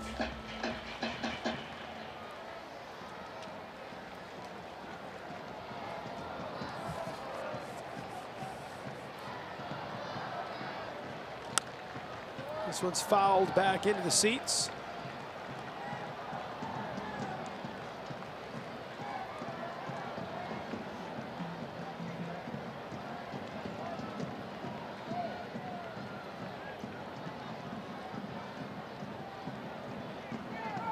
Swings and misses, and Davis strikes out to begin the 5th.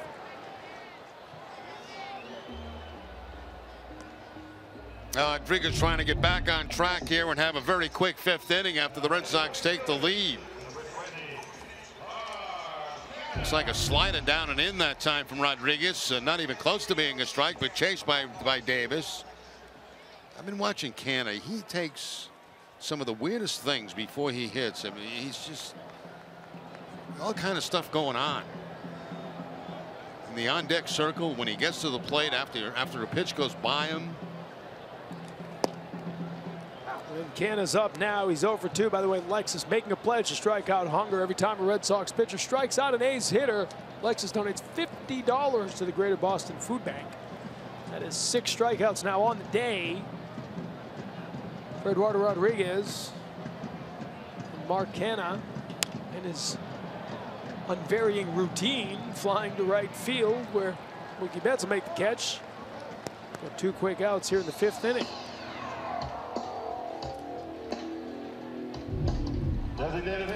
I mean, this is not, you know, watching him on the on-deck circle. He's got this certain routine he goes through, and it becomes very much the same thing when he's in the batter's box. I mean, it's just, it's like Players are very repetitious. I mean, they're superstitious and repetitious. They do the same thing like all the time.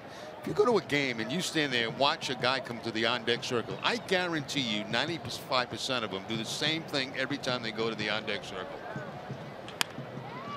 First pitch swinging, handled by Bogarts, who will throw Jed Lowry out. So a quick 1-2-3 inning. Just 60 pitches thrown for Eduardo Rodriguez, and the Red Sox go to the 6th with a lead.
Of Liverpool versus Middlesbrough tomorrow night at 7 on NESN. Relive the final game of the Premiership season, Jerry. I got up very early this morning to watch that game. Yeah, and very early here on the West Coast. Good things happened. It was a good day for Liverpool. They needed a win to nail down a top 4 spot, and they did. 3-0. Am I not supposed to give it away? Yeah, because people know, people have watched it live like you did. It's a champion, it's a celebration. Now you get a chance to watch it, just relaxing and study the plays and study all that. And without the pressure and the stress of wondering what Arsenal were doing at the same time, because Arsenal were trying to catch them. So a good day for Liverpool and a good day for Hanley Ramirez. A base hit here to lead off the 6th inning. His 3rd hit of the last 2 days. He's 1 for 2 with a walk. And Hanley rounding into form once again.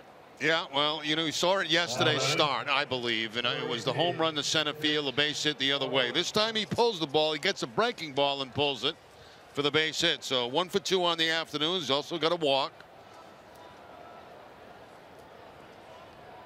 90 pitches for the Andrew Triggs. He'll face Mitch Moreland. Moreland 0 for 2. He reached on an error back in the 2nd inning. Takes ball 1 here. But what a good inning for Eduardo Rodriguez. You can talk about a shutdown inning after your offense gets on the board. They give you the lead again. He came in and made quick work of the A's.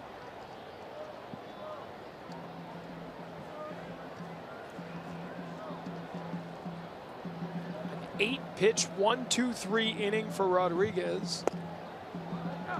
And a called strike here to Moreland.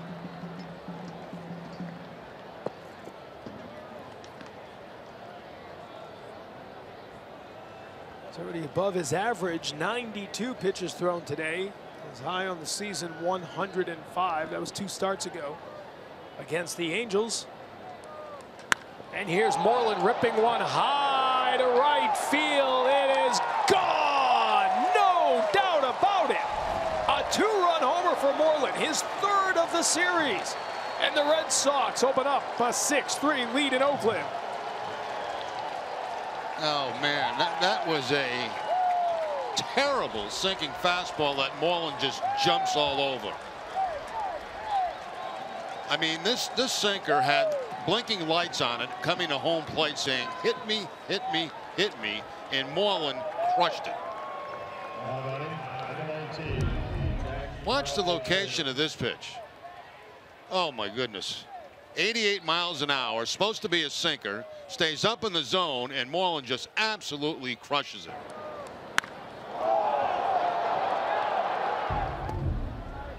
That is now 14 home runs in 45 career games here in Oakland for Mitch Moreland. And for every Red Sox home run this season, Speedway donates $500 to Boston Children's Hospital. Stop by your local Speedway and quench your thirst with a refreshing fountain soda or Speedy Freeze, any size, for just 69 cents.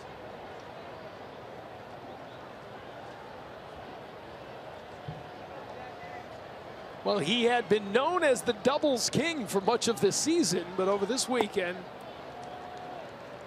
he's been going deep. 3 home runs in 3 games. Didn't play yesterday, and it was the only game he didn't hit a home run in. Moreland now with 5 home runs, 21 RBI, and more importantly, the Red Sox with a 6-3 lead.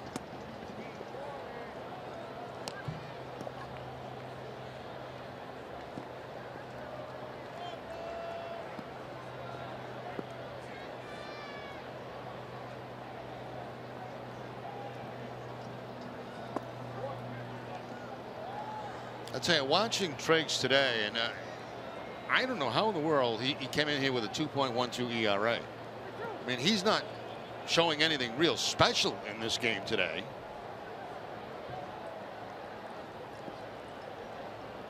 Three-two pitch to Bradley, swings and misses. So the strikeout of Bradley is the first of the inning. 7 strikeouts on the day for Triggs.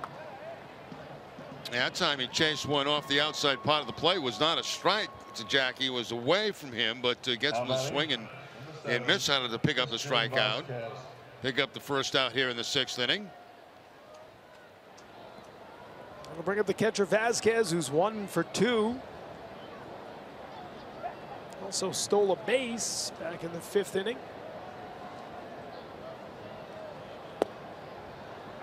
Triggs gets the called strike inside the 100th pitch of the game already for Triggs. We're here in the 6th inning.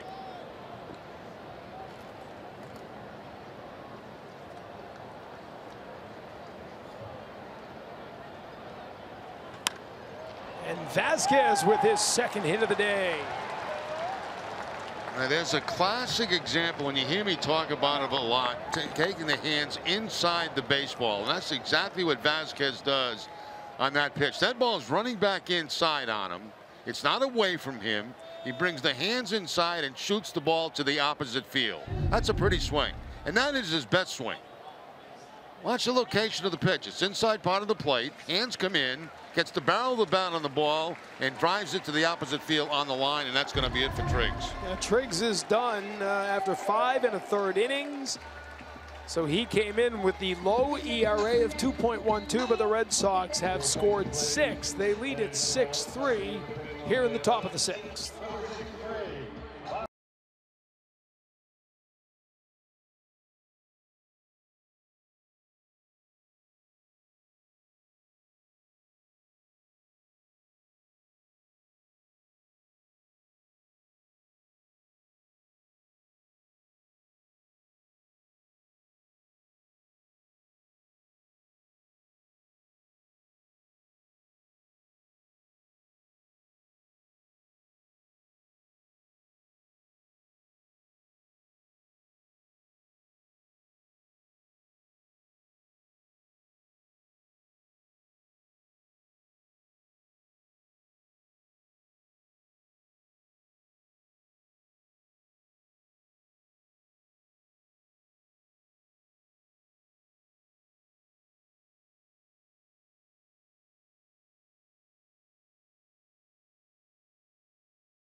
you buy your Eastern Lexus dealers. You see the 5 1/3. 5 of the 6 runs he allowed were earned. He walked 3, struck out 7. And he leaves a runner on here for Bobby Wall, the reliever. Made his major league debut earlier this month. Begins his 6th inning against Devin Marrero, but first he checks back to Vasquez.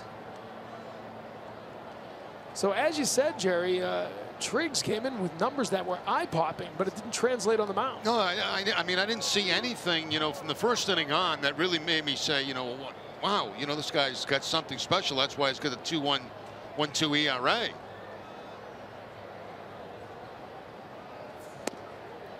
Wall gets a called strike. Bobby Wall making his first appearance of this series, going up against Devin Marrero, who's 0 for 2 on the day. Flied out in the 3rd inning, struck out swinging in the 5th. Wall was an All-American at the University of Mississippi.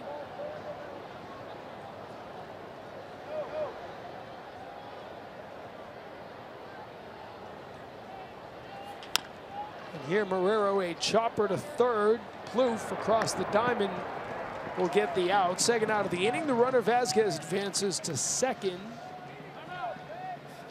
Echo Store Technologies is donating $50 for every Red Sox hit this month to the CLATA Fund, which helps raise funds to fight for children, support veterans, and help those battling alcohol and substance abuse.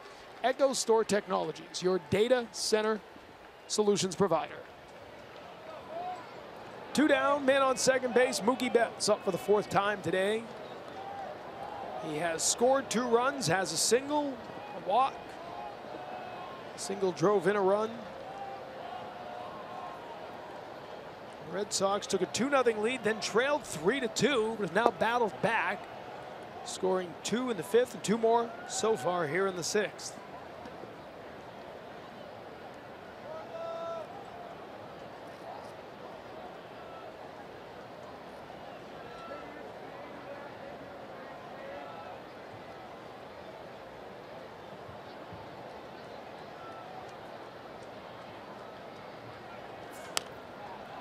Betts fouls one back up into the seats.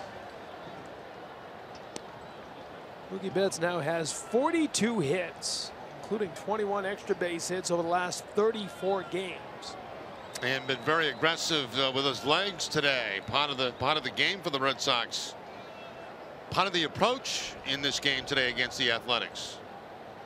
And the 1st inning came all the way around to score on a throwing error from second base. As the right fielder, Canna, threw it well off the mark. As that ball went to left field, Betts was coming home. And then in the 5th inning, after the single on the base hit from Pedroia, he was going. Shortstop covered second base, vacating the hole. Betts never looked back. And that was not a hit and run play. That was just a straight out steal by Betts. They wouldn't use. You don't use a hit and run play when Mookie Betts is at first base. He's a base stealer.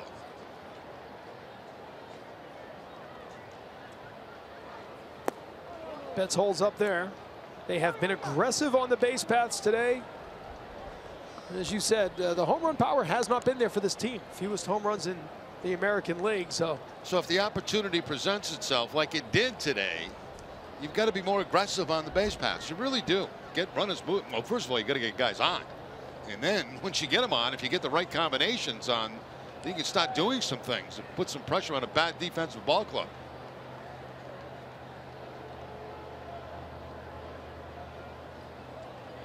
.3-1 from Wall, misses high, and so now there are 2 on with 2 down as Betts draws a walk for the 2nd time today. Get expert emergency care without leaving the ballpark at Beth Israel Deaconess Medical Center first aid station located behind section 12 on the lower concourse. Beth Israel Deaconess Medical Center is the official hospital of the Boston Red Sox. Visit bidmc.org. And to that end of the aggressive base running we're talking about, 4 stolen bases is the season high. Yep. They hadn't stolen this many in a game yet.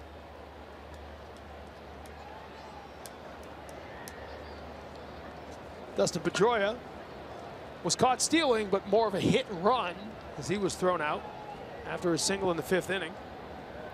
Pedroia 2 for 3 on the afternoon. With 2 on and 2 out now here in the 6th inning. He fouls one off.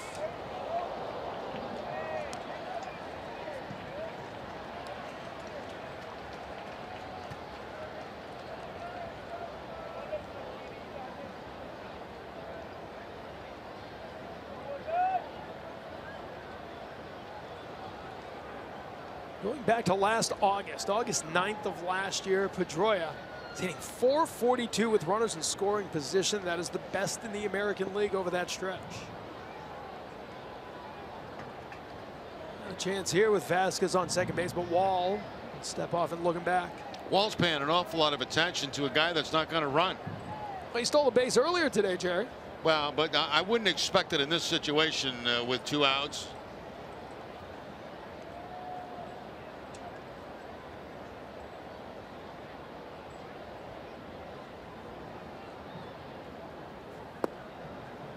Wall misses there. It's 1-1. Told you that Wall made his major league debut earlier this month. Last year, he started the season in Single-A. Spent most of the year at Double-A before getting his first Triple-A opportunity in Nashville. Started this season in Triple-A and then was called up. He's not given up a run yet here in Oakland. 3 scoreless innings at home. Pedroia sends that one high to the right field side, drifting foul and into the seats.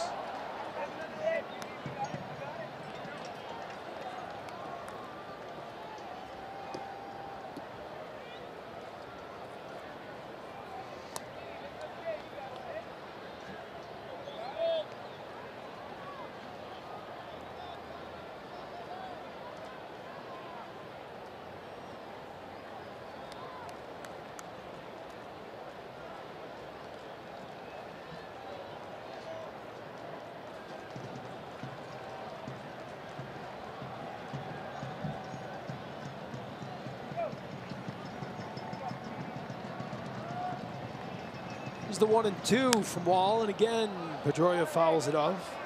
101 pitches for Andrew Triggs today to get through 5 1/3 innings. By contrast, just 61 pitches so far for Eduardo Rodriguez.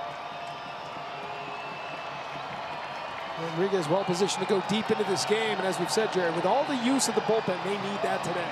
Yeah, well, especially this part of the ball game right now. They're in pretty good shape at the end of the game. And plus they have an off day tomorrow, so.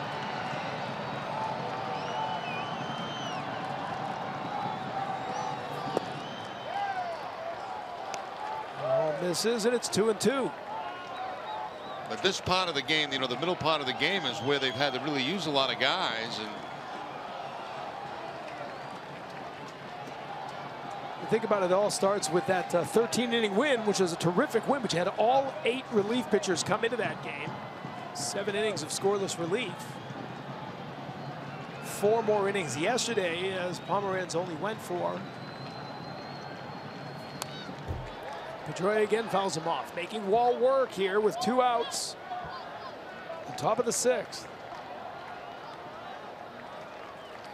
The CVS Health Charity Classic has added a 2-day family-friendly food festival.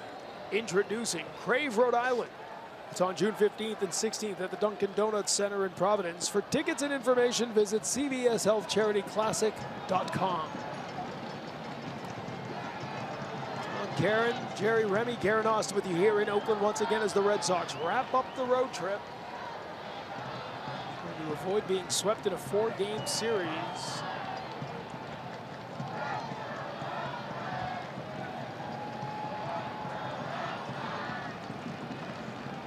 quite a pace Wall's going at, isn't it?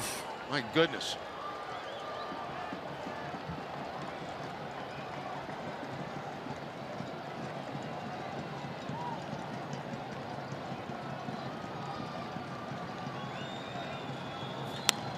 Ground ball, second base.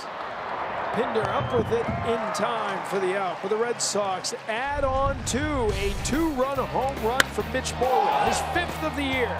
And the Red Sox lead 6-3 in the 6th.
Earn a free beverage when you enroll and speed past the line with on-the-go ordering. DD Perks, everyone deserves an upgrade. Download the Dunkin' app today. Speeding past the line may not be possible at all locations. Into downtown Oakland here, where the Red Sox lost the first 3 games of the series, but have the lead here in the bottom of the 6th. Eduardo Rodriguez. A strong performance so far today, out for more, facing Chris Davis. He's over 2 with a pair of strikeouts today. 2 of Rodriguez's 6 strikeouts.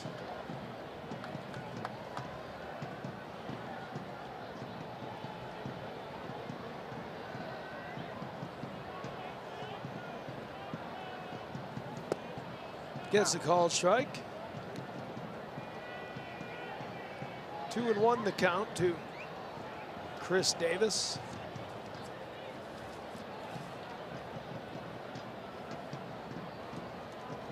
Davis spent 7 years in the Brewers organization.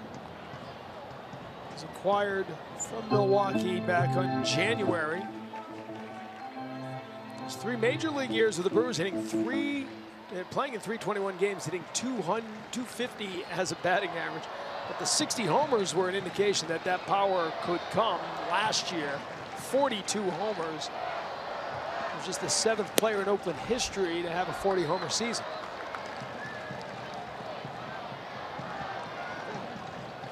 Leading the team once again with the 13 homers this season.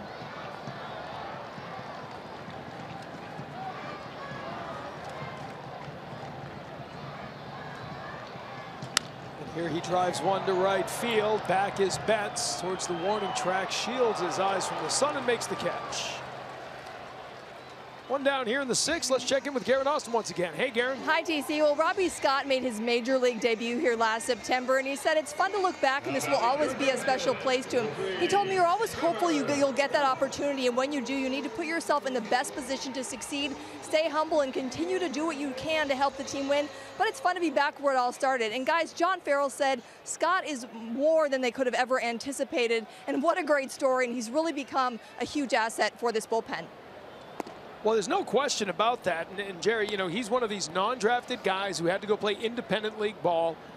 But he got an opportunity here, and he's been a very good left-hander. There's a reason that he's stayed, and Robbie Ross was the left-hander they chose to send to Pawtucket. They like what Scott does. Yeah, you know, it's very difficult to pick the baseball up against him because he drops down to the side a little bit, and he throws his fastball and breaking ball from down in that area, which makes him extremely tough against left-handed hitters. Got another connection to Oakland, too. When he was pitching for Yuma of the North American League, that's the independent league, Jose Canseco was his manager. I didn't know Jose was a manager. I don't know if it lasted long, but he Probably spent not. some time managing in the independent league, and I'm sure there are some stories that he could tell and probably others he can't. There's Trevor Plouffe. He's up for the 3rd time today. 2-2 count. By the way, Plouffe this series has changed his walk-up song. You know, the music they play when you walk up to the plate. He's walking up to Black Hole Sun from Soundgarden. The lead singer, of course, Chris Cornell, died earlier this week. So as a tribute, changing his walk-up song here in Oakland.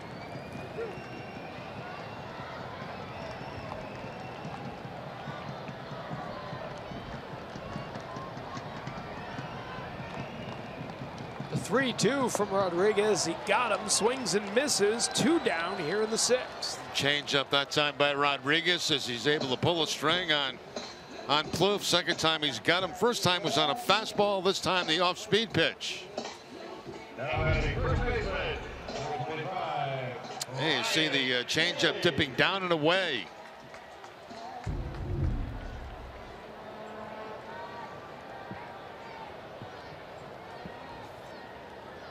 So 2 down here in the 6th.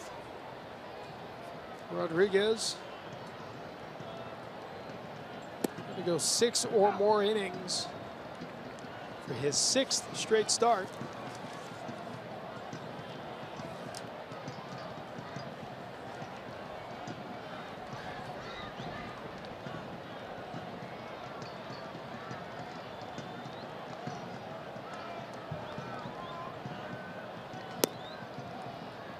Outside, and it's 1-1.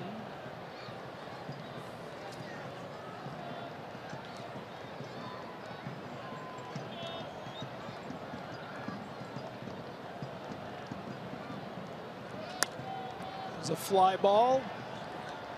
Shallow right field. Betts coming in, calls for it, he makes the catch. So a 1-2-3 inning, 8 straight retired by Rodriguez. We head to the 7th with the Red Sox leading 6-3.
Tomorrow evening at 5:30 on NESN. Catch up with the latest of your favorite New England sports teams. NESN Live is presented by Cross Insurance. Back here in Oakland, 7th inning. Bobby Wallback out for his 2nd inning of work. Came in relief of Andrew Triggs, who gave up 6 runs to the Red Sox today. Sandy Bogart's got to get out of the way of that one. Bogarts is 0 for 2, but he drew a walk in the 5th inning, stole a base, one of the 4 stolen bases for the Red Sox today. That's a season high.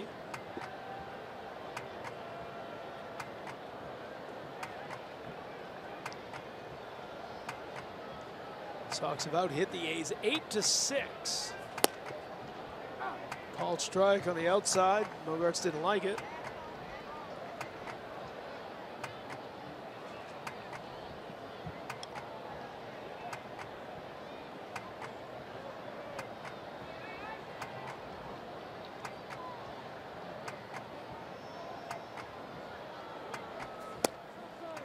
Ball misses outside there. Red Sox began this road trip with the 2 wins in St. Louis. Came in, were beaten on Thursday night 8-3 in the Hector Velasquez start. Then after Chris Sale struck out 10 for the 8th straight game, they were beaten in a walk-off by Mark Hanna in the 10th inning. And here Bogarts gets his first hit of the day. That's a base hit to lead off the 7th. Well, between innings, Jerry, we've been keeping a close eye on how Dennis Eckersley, or at least how his figure does in the Hall of Fame race. And this is when you start to think these things might be rigged. Because Raleigh Fingers was running away with it, and then he just suddenly falls, opening the door. So Dennis Eckersley did get by him, and congratulations to Eck. His 31st win of the year. I think that was the big eye-opening thing today. They actually have stats on these guys that they show up on the scoreboard. Yeah, Ricky was, he was not even running. No, it's a, He took like a day off. Yeah, it's a Sunday day game because I'm out. Yeah, I'm out, and I, and Fingers is out just enormous lead and just incredibly stumbles. Yeah, he turned around to taunt the other two. That's I think what happened there. A little bit of karma tripping him up. God, that's exciting stuff. And they still have dot races earlier in the game too. So they've just, there's all kinds of stuff going on here. Yeah.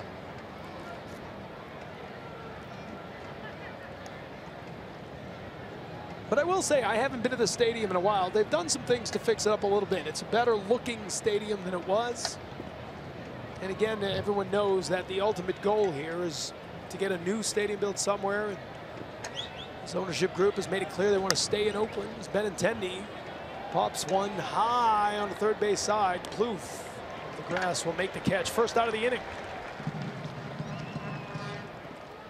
All right, be sure to stop by Plainridge Park Casino. Plainridge Park Casino, 45 minutes from Boston.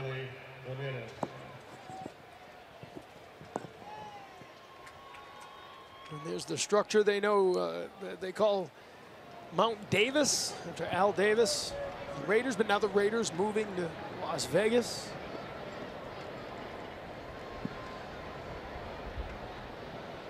The Warriors, of course, play next door. They're building a new arena. That'll be over in San Francisco. Big swing there for Hanley Ramirez. Ramirez 1 for 2 with a walk. He scored a run as well after his single to lead off the 6th inning. Mitch Moreland hit his 5th home run of the year and his 3rd of this series. The Chucks have a cushion, 6-3. One down here in the 7th. Little throw to first that time. Bogarts was about 3 feet off the bag, but that sign came from the catcher. He wanted him to throw to first base.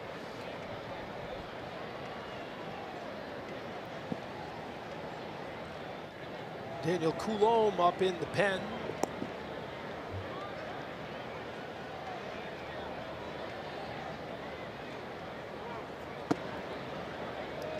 Hanley holds up and it's 1-1.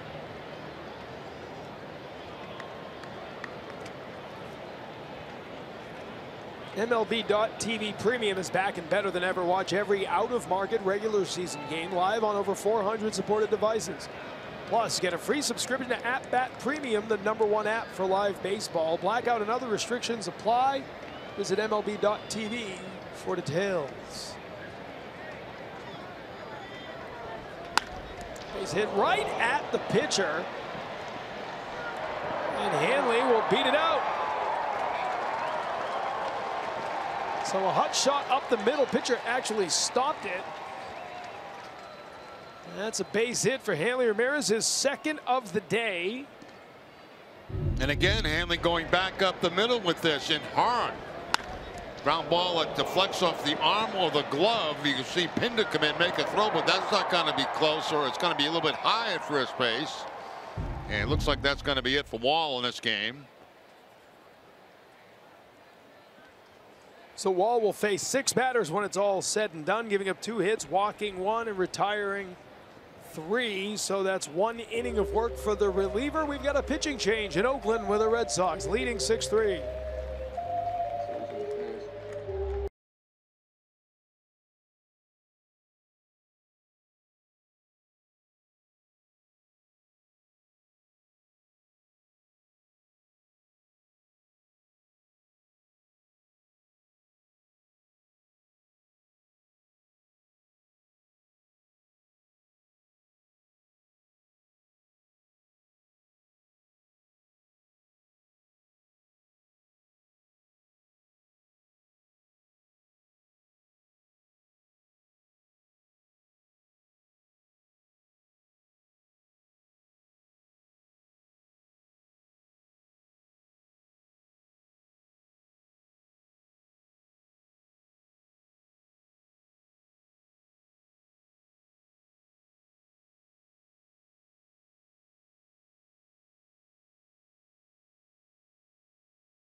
Retailers of New England. By Franklin Sports, the official batting glove of Major League Baseball. By Ford Trucks, built Ford tough, the official truck of the Boston Red Sox. And by KM Super Premium Franks, it's summer, let's grill.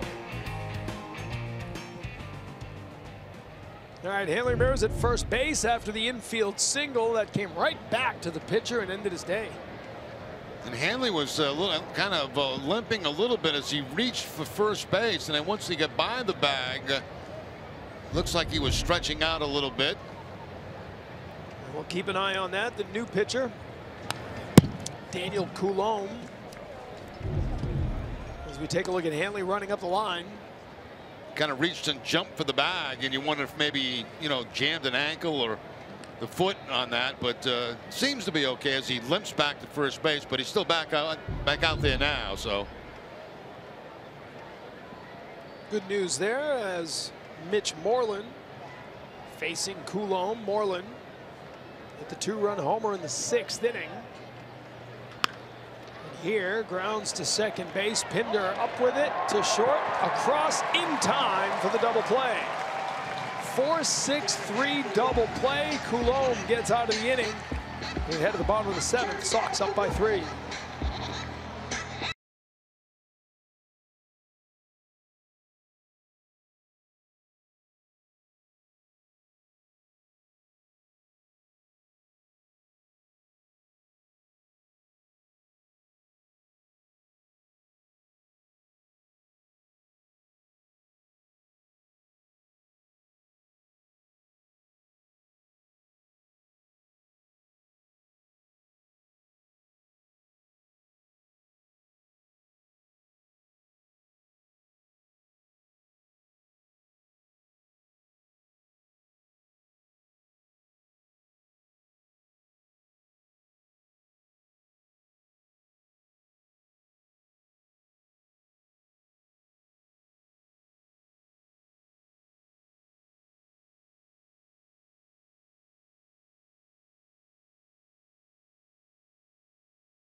By Southwest, yes to low fares with nothing to hide. That's transparency.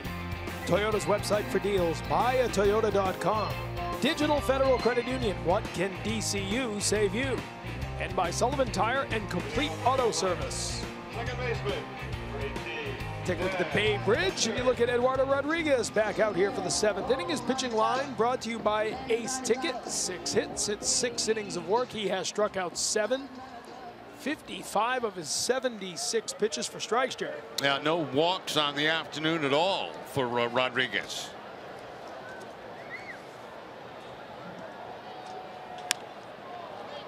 First pitch and a high fly ball to center field. Jackie Bradley Jr. gets under it. 1 pitch, 1 out here in the 7th. Time now for a game break brought to you by Jordan's, the furniture store of the Boston Red Sox. Here is Adam Pellerin. Adam. catcher, number 18, Josh Begley.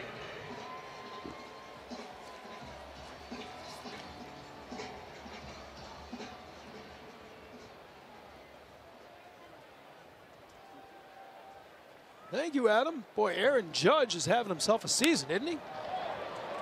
And here's a line drive that'll Bradley will take care of quickly. So Pinder and Fegley aren't wasting any time. No, well, you got a guy throwing strikes, hasn't walked anybody in the afternoon. Why not go up there and swing at the first strike you see?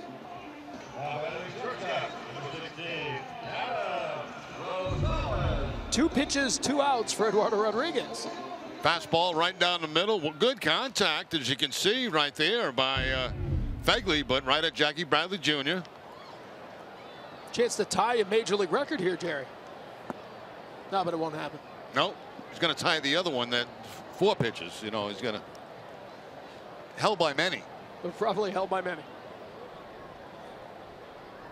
And Rosales, they want to slow it down a little bit, give his team a chance to breathe before going back in the field. It really is your responsibility. You get a couple of quick outs, you know, you should be up there taking a strike. Axford getting ready in the bullpen for the Athletics. Yeah, he would make his first appearance of the season when he comes in, just coming back from the DL yesterday. Now let's see if they stay high with the fastball against Rosales. That's the way they've been getting him out.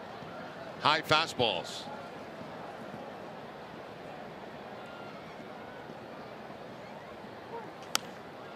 This one fouled. Moreland giving chase, but that'll go into the photo bay area down there on the right field side. Is that where Guerin is? Was she into that one?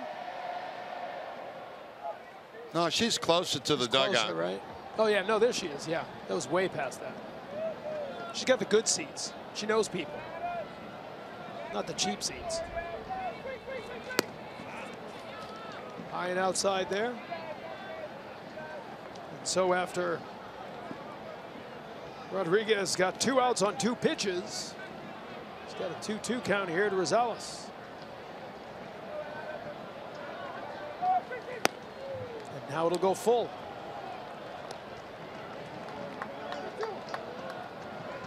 This is the deepest start of the season already for Eduardo Rodriguez, and it couldn't come at a better time. Red Sox trying to snap their longest losing streak of the year. Rosales fouls it back. NESN is looking for youth baseball and softball teams to be a part of our live studio audience for NESN Clubhouse. Enter your son or daughter's team by visiting NESNClubhouse.com. Click the studio audience button for your chance to win this once-in-a-lifetime opportunity. Full count pitch from Erod is fouled off once again. We missed the style and swag edition of NESN Clubhouse today. I had my wife DVD it. DVR, technically. DVR, yeah. I'll see that when I get in at about 4:30 this morning. I'm sure you will. See, that's what guys with style and swag do. They stay up and watch TV after returning from the West Coast. Another 3-2 pitch, another foul ball from Rosales. Let's see your swag today here. Nothing special, just a nice shirt, tie, you know. Do you factor traveling into what you're wearing on a getaway day? Like, is that a comfortable suit? They're all comfortable, TC. Well, Joseph Abboud makes comfortable suits. Makes comfortable suits, but no, I don't. I do not factor in anything. As a matter of fact, I don't even pack. My wife packs the shirts, ties, and suits for me. She matches them up for you? Yeah, she does. Yeah. It's a ball inside, and after 2 quick outs, Rosales draws a walk. So she puts it together. She said, "I like this tie with the suit." She doesn't trust me to put a suit together with a shirt and tie. I mean, I just don't have I don't have a fashion background. Does she? Well, but what about when you get out here? Now you're out here for 6 games. Does she lines them up like she'll take, like, I'll say I'm taking 3 suits and I'm going to wear them twice, and then she'll take 2 shirts with that suit, 2 shirts, and then she'll line them up by days. So she lines them in a row. So you just hang them the way she lines them. And I write them down on a piece of paper, like what shirt goes with what suit. Here's a long, high fly ball. Not that long. Pretty high, though. Benintendi getting under it. And he'll make the catch. For the first time this season, Eduardo Rodriguez goes 7 innings. We head to the 8th, and the Red Sox lead in Oakland.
Red Sox moment honoring the 2007 Red Sox World Championship season. In their 43rd game of the 07 season, the Red Sox beat the Braves 6-3. Kaysen Gabbard got the win.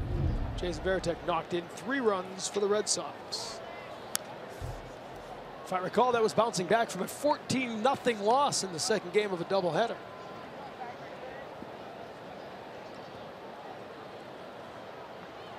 John Axford on the mound, making his first appearance of the season. Axford was on the DL, made the opening day roster, but before ever getting in a game, injured his shoulder. He's missed 42 games. Now he's facing Jackie Bradley Jr. And last year at Fenway Park, Jackie Bradley Jr. faced John Axford and took him deep for a grand slam.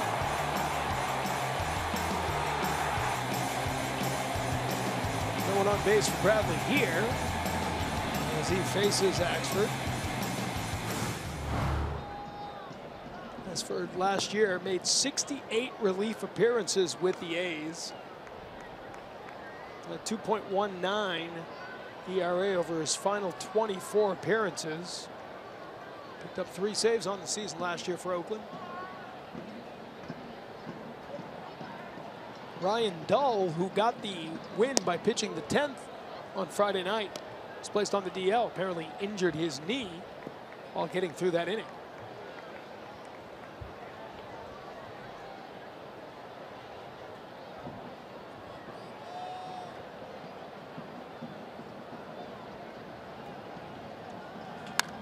Bradley with the ground ball out of the reach of the second baseman Pinder, and Bradley gets his first hit of the day. And he's looking for more, sliding in, safe. He stretches it to a double, and the aggressive base running of the Red Sox today continues.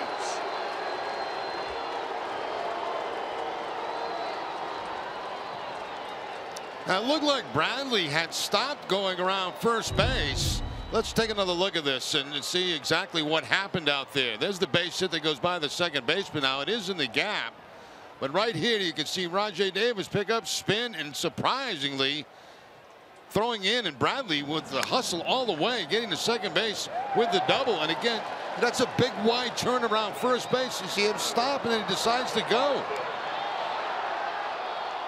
And again, reaching around the tag, as we see people do so much now. Yep. Taking the right hand away, putting the left hand in, and that makes the big difference right there, getting the 2-base hit. At first I thought Rajay Davis bobbled that ball, but he didn't at all. But took a weird approach to it. He picked it up with the glove and then kind of did the spin to throw, just a little extra time. And that's when Bradley took off at second base, when he saw that little spin that he was making. Well, say this about the Red Sox. They've been a 500 team through this season up to now, obviously, and losing 3 straight felt like a low point with that ugly loss yesterday. They have come out today aggressively trying to force the issue. Yeah, they certainly have, and it started early. Right in the first inning with Mookie Betts. Look at how Davis plays this. Yeah, he spins around almost like, you know, well, it's going to be a base hit, and then all of a sudden there goes Bradley. See, Bradley sees him spin, and that's when he takes off at second base. Now, being a center fielder, he knows that when a guy spins around like that, it's going to take him a lot more time to get that ball in. Took his eye completely off the base runner. So now a runner in scoring position for Christian Vasquez. Vasquez with 2 hits on the day. So has his second stolen base of the season. He scored a run. Red Sox trying to open up a little separation here on the scoreboard. They led 2-0 after the top of the first. The A's battle back, take a 3-2 lead. 2-run home run from Chad Pinder was the big blow. Red Sox scored 2 in the 5th. And then Mitch Moreland, a 2-run homer in the 6th.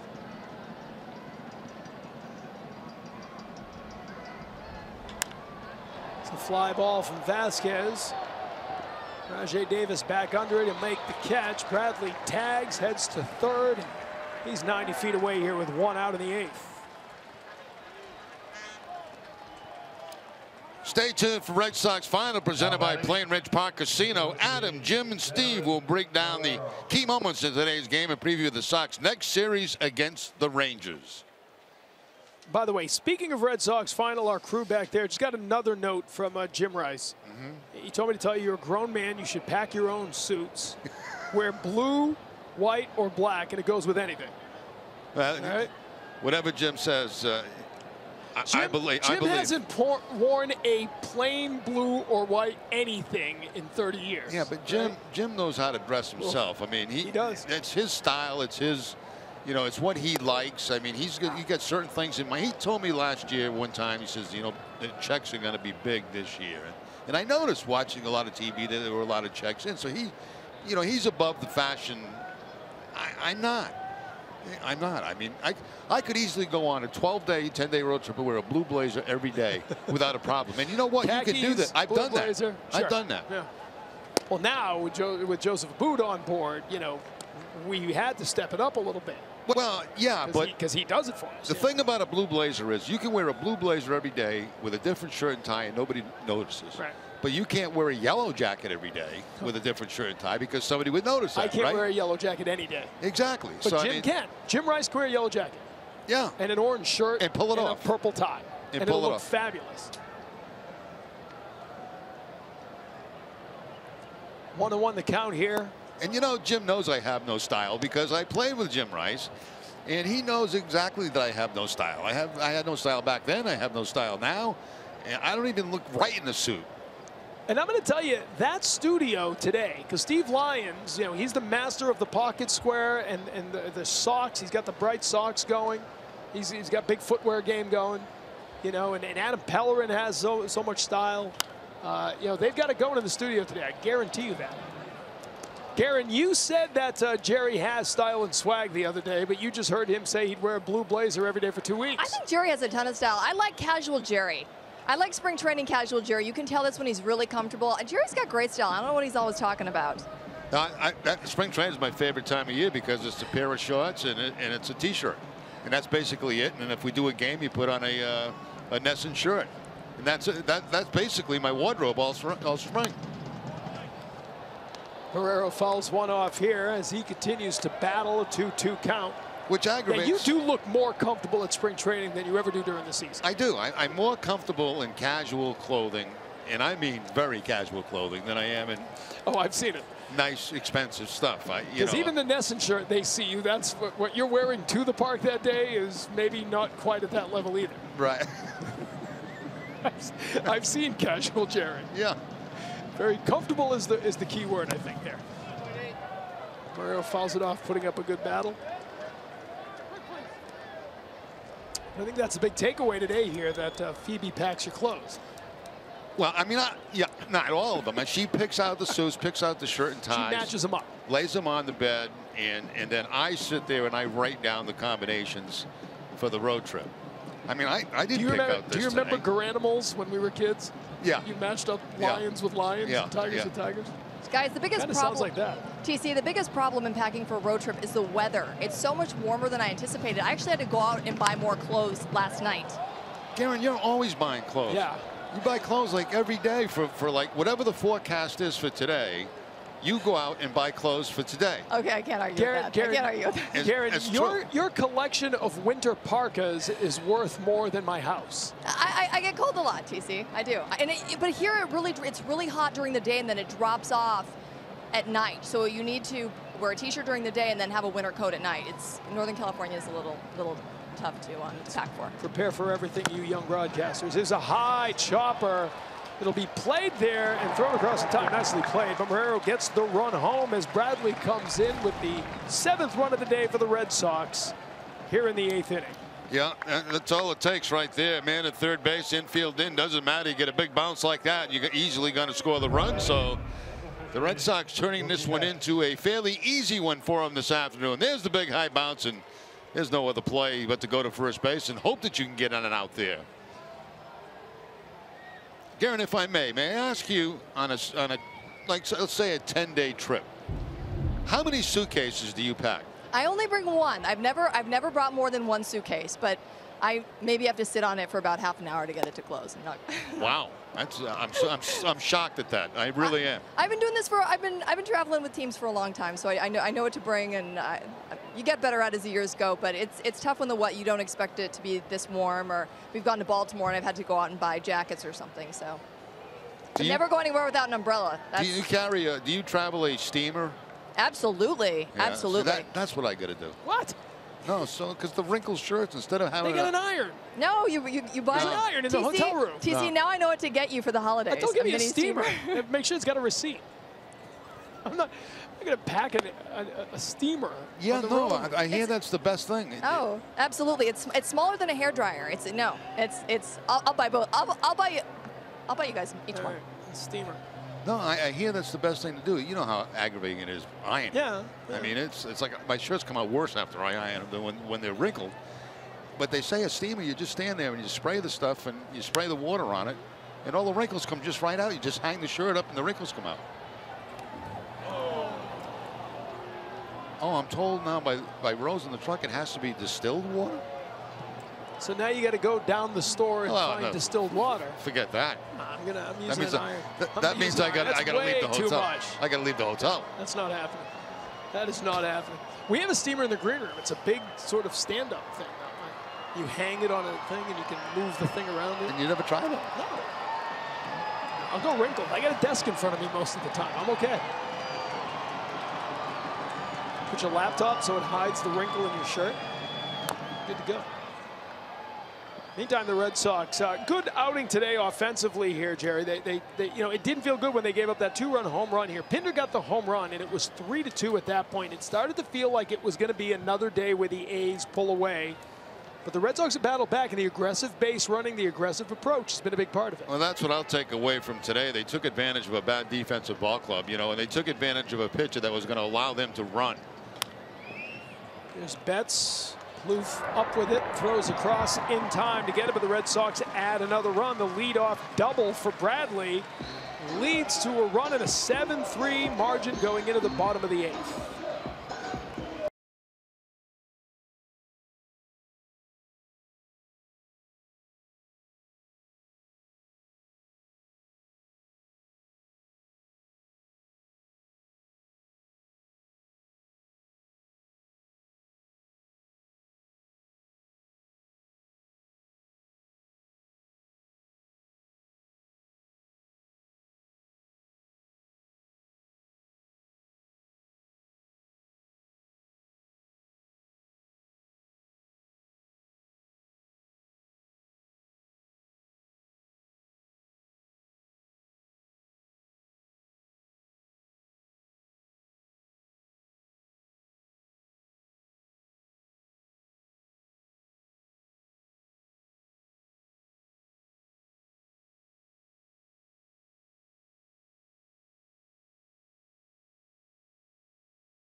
Bottom of the 8th here in Oakland. Eduardo Rodriguez is back out for the 8th inning in his longest start of the season. His 90th pitch as Canna swings. Canna 0 for 3 in the afternoon. He's hit a home run in each of the last 2 games, but today he struck out in the first, popped in foul territory, popped out to the first baseman, and then flied out to the right fielder. Red Sox looking to snap their longest losing streak of the season, their only 3-game losing streak of the year. And this is a line drive. Mookie Betts coming in, and on his knees makes the catch. What a play by Mookie Betts. You know, it looked like when he went into a dive, his knee got actually stuck in the grass. We'll take another look at it. Sinking line drive heading out to Betts. Now watch him go into the dive. Watch his knee just stick. But he's still able to make the catch. Terrific play by Betts. He's had a great game. So one down in the 8th inning.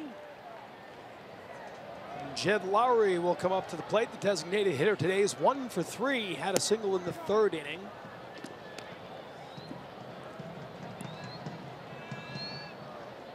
Seven and a third innings so far for Rodriguez. 3 runs on 6 hits. He gets the called strike on the outside.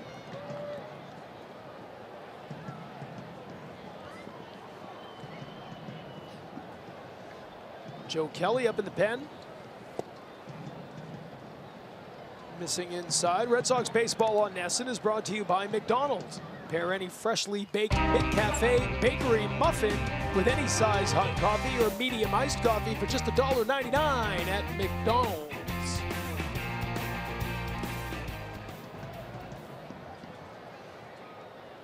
Red Sox looking to get their first win in Oakland in this 4-game series, avoid being swept in a 4-game series, and avoid falling below 500 for the first time this season.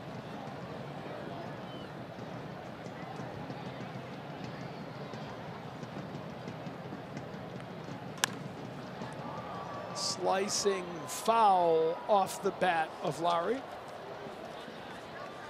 Last time Eduardo Rodriguez went 8 innings was the last time he was here in Oakland making a start. He took a no-hitter, 2 outs into the 8th, and that infield single from Marcus Semien broke up the no-hitter. He wound up going 8, giving up just the 1 hit.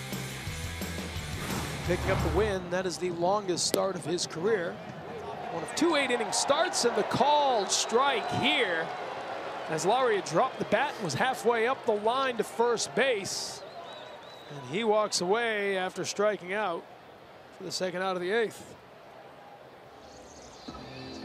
Now batting left fielder. 8th strikeout of the day for Rodriguez.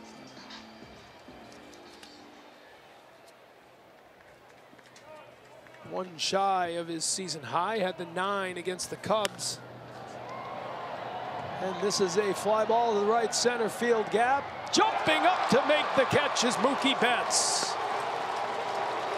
So Mookie Betts makes his 2nd catch of the inning, and a 1-2-3 inning for Eduardo Rodriguez. We head to the 9th in Oakland with the Red Sox leading by 4.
S to low fares with nothing to hide. Max Transparency. Our game summary is brought to you by Xfinity. Eduardo Rodriguez, 8 strong innings today, giving up 3 earned runs, 1 walk, 8 strikeouts. Moreland with the 2-run home run. Mookie Betts with a couple of walks. Terrific defense and aggressive base running. Yeah, it's been all about Mookie Betts, in my opinion, today. I mean, he's done everything for the Red Sox. He's kind of set the tone offensively. And here's Dustin Pedroia to lead off the 9th inning. The ground ball to Pinder, and there's 1 down. He's made some great plays in the outfield, including this last one to end last inning. Ball hit very hard, and Betts gets a great jump on it. Takes a peek back at the wall, see how much room he has, goes into the jump and makes the play. And he's made a couple of real nice plays out there today. Rodriguez loves it. So 1 down. Xander Bogaerts with a hit in his last at bat. He's 1 for 3 with a walk and a stolen base today. Red Sox with 7 runs on 11 hits. A's with 3 runs on 6 hits and 3 errors, which factored into the early going. The sloppy defense really giving the Red Sox a chance to do something as you take a look at Josh Smith. Smith threw a scoreless inning yesterday and has gone 3 straight outings without giving up a run. 6 scoreless innings over those 3 outings.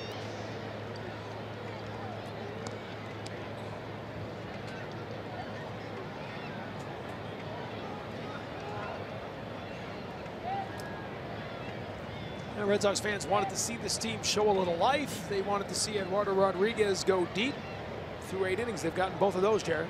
They certainly have, and it looks like he may go try to go 9. There's nobody throwing in the bullpen now, although after 2 outs, Kelly could get back up. He was loosening up. He's thrown 98 pitches through 8 innings.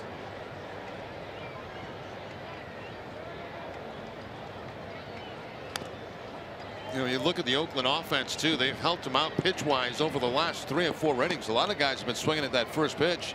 And it's because Rodriguez hasn't walked anybody in the game. Discussion going on with Sandy Leon. The Seagulls are back the 2nd straight day. There's a swarm of them in left field, way up by the seats in left. My goodness.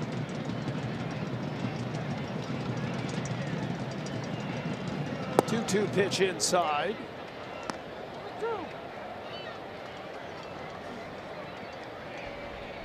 If you were a left fielder, if there was a fly ball with all that swirling over you, would that be distracting?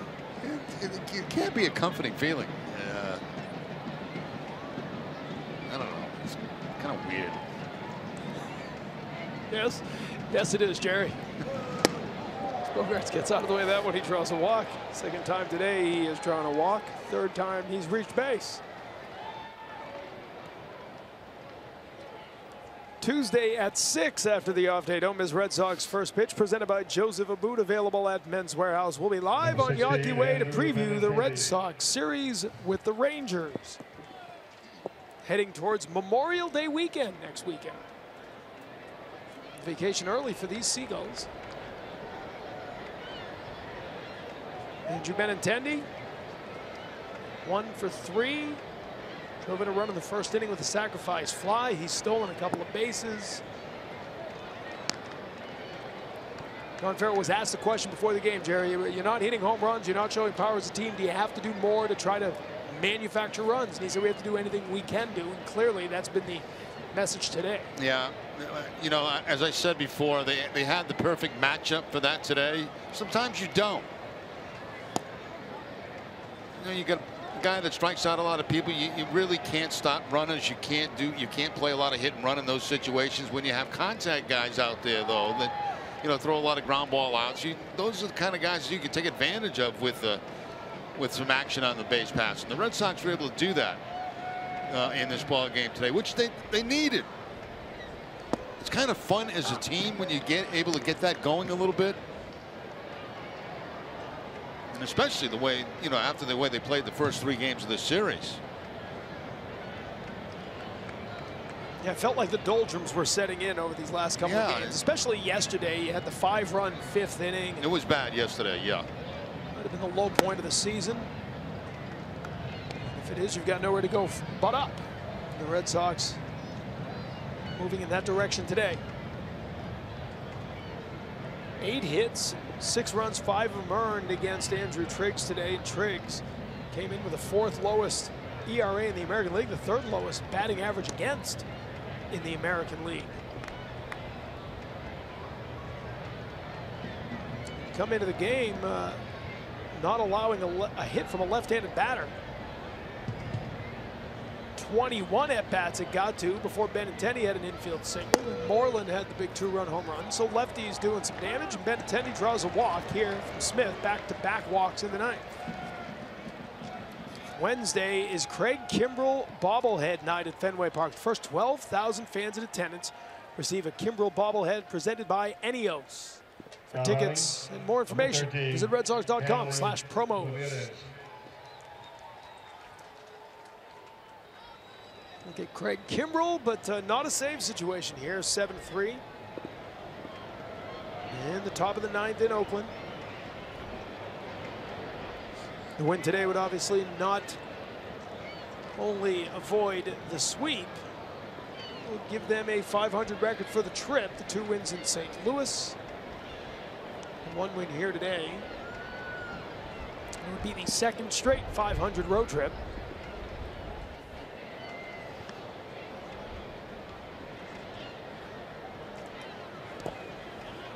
Hanley Ramirez, 2nd straight 2-hit day, had a single in the 6th inning, an infield single in the 7th that he beat out.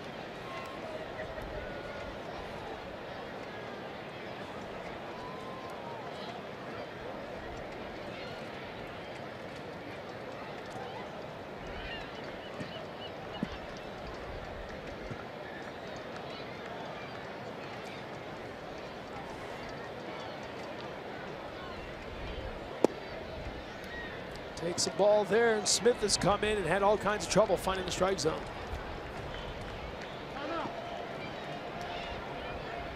Kurt Young thinks the same thing. He'll come out to have a word. Well, the Yankees winning their ball game today 3-2 over Tampa Bay, and Baltimore losing today to Toronto 3-1. So the Red Sox, if they can hold on here, will pick up a game against the Orioles. And move back out of 4th place. They'd fallen into 4th place for the first time since the beginning of the season. Half game behind Tampa Bay. Tampa Bay beaten by New York. Tuesday at 6:30, it's Red Sox Game Day Live, presented by DCU. We'll preview Rick Porcello's start Tuesday against the A's. DCU, Digital Federal Credit Union. What can DCU save you? You know the rotation for the Texas series. It will be Porcello, Sale, and Pomeranz. Big swing, and the helmet comes off. He was looking to put 3 on the board with that swing of the bat. And take a look at those pitching matchups that we expect for the series with the Rangers. Porcello will go against Andrew Cashner. Chris Sale against Martin Perez. Drew Pomeranz against Nick Martinez.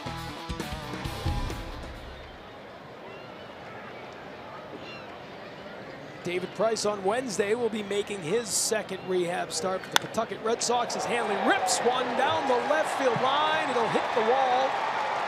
1 run will come in. Benintendi being sent in. That's a 2-run double and the 3rd hit of the game for Hanley Ramirez. Oh my goodness, did he crush that ball. That was a line shot by Hanley Ramirez. And you know, we talked about it earlier. When Hanley's hitting the ball up the middle of the way, he just pulls, you know, when he has to pull. And that ball's inside. He gets the barrel of the bat out and just hits an absolute rocket down that left field line. So 2 RBIs for Hanley, 3 hits on the day. He now has 20 RBIs on the season. And it's starting to happen for him. You can see it. Now the 2 hits yesterday, the home run, the 3 hits, including a 2-run double today. They need Hanley providing some power. Team that has been last virtually the entire season in home runs hit.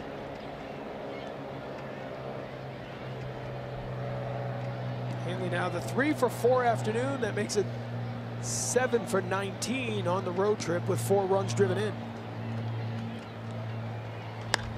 And Moreland skies one to left field. Chris Davis looking through the Seagulls will make the catch. Second out of the inning here in the 9th.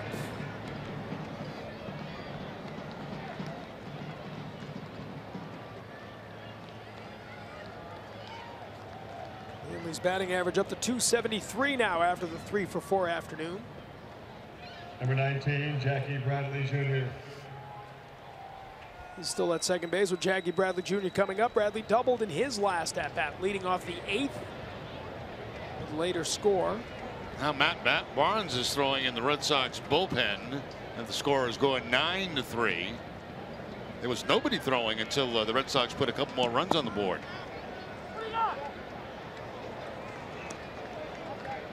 Chad Whitson, the third base ump, says he went around, so that's a strike. There's Matt Barnes.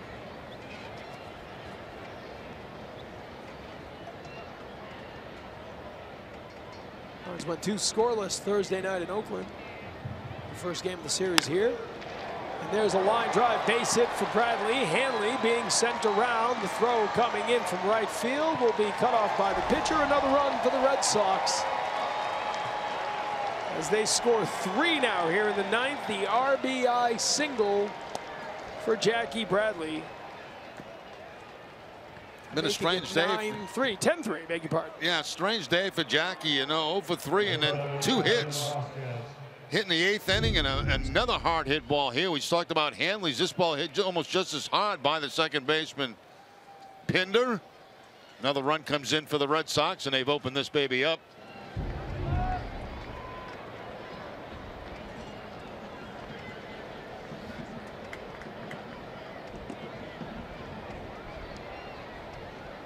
Most runs they've scored in a game in 2 weeks to the day when they had that 17-run outburst at Minnesota. What did they score? 10 in the 9th inning of that game? Yeah, that was a long one. Long and productive. And here the 2 walks from Smith coming back to haunt him. The 2-run double. Hanley Ramirez now an RBI single for Bradley, his second hit of the day. Here's Vasquez, who already has 2 hits. Fly ball to right field. That'll find the seats foul.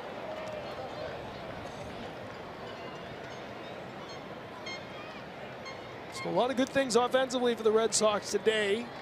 2 hits for Pedroia, 3 for Hanley Ramirez, 2 for Bradley, 2 for Vasquez. You talked yesterday about the bottom of the order needing to contribute. Today they did. Yeah, and the key to that is Jackie Bradley Jr. I think, you know, to get that bottom of the lineup. You know, Vasquez has been hitting all season long when he's in there.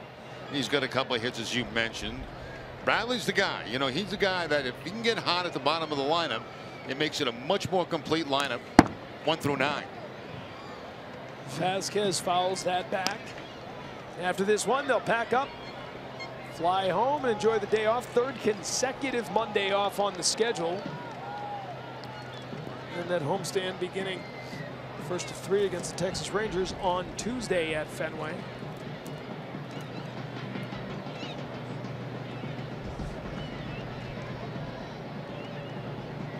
Begin a stretch of 2 weeks without another day off, as this one is sliced fair down the right field side. 3rd hit of the game for Vasquez. Bradley being sent as the relay comes in, and he's safe. 11th run of the game for the Red Sox, an RBI double for Vasquez. That's what we're talking about. Vasquez, you know, 3 more hits in the game today. 2 singles in the 5th and 6th inning, and now a double. He's just a good opposite field hitter. Jackie Bradley coming around to score.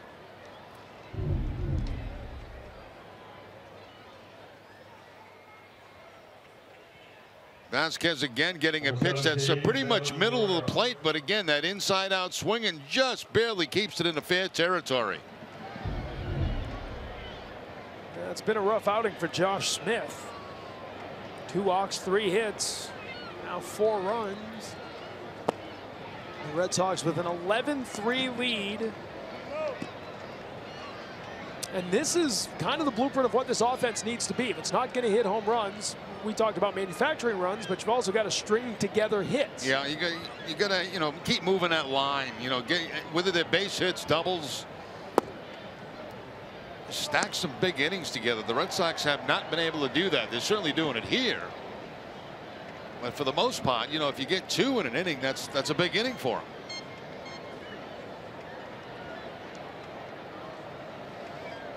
1-1 the count now to Marrero. Marrero 0 for 4 on the afternoon. He's now the only Red Sox player without a hit.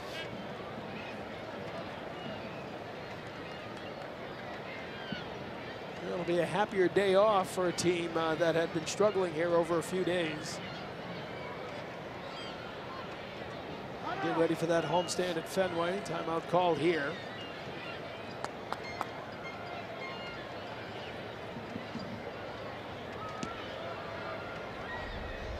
Barnes continues to work in the bullpen as Marrero lofts this one to right field, and that'll be a base hit. Vasquez comes in to score. Every Red Sox batter has at least 1 hit today, and the Red Sox lead 12-3. Red Sox wearing out right field in this inning, aren't they? Bradley with a hit in that direction. Vasquez with a hit in that direction. Marrero now with a hit in that direction. And all of them to bring in runs. Now batting, Mookie Betts. Slicing it right down the line, and the long inning continues as Mookie Betts becomes the 9th hitter of the inning. Red Sox batting around here in the 9th, tacking on 5 runs to what had been a close game. I would assume with the length of this half inning that we won't see Rodriguez. No, I don't know, not at all. I think once Barnes just started to throw, the Red Sox got those 2 extra runs. That was the day for Rodriguez. And if it is, it'll be his best outing of the year, his longest, matching his career longest 8 innings. He's never gone a complete game. He's gone 8 innings 3 times now in his career. 2 of them here in Oakland against the A's. And economical, which is an issue for him sometimes. 98 pitches to get through 8 innings today.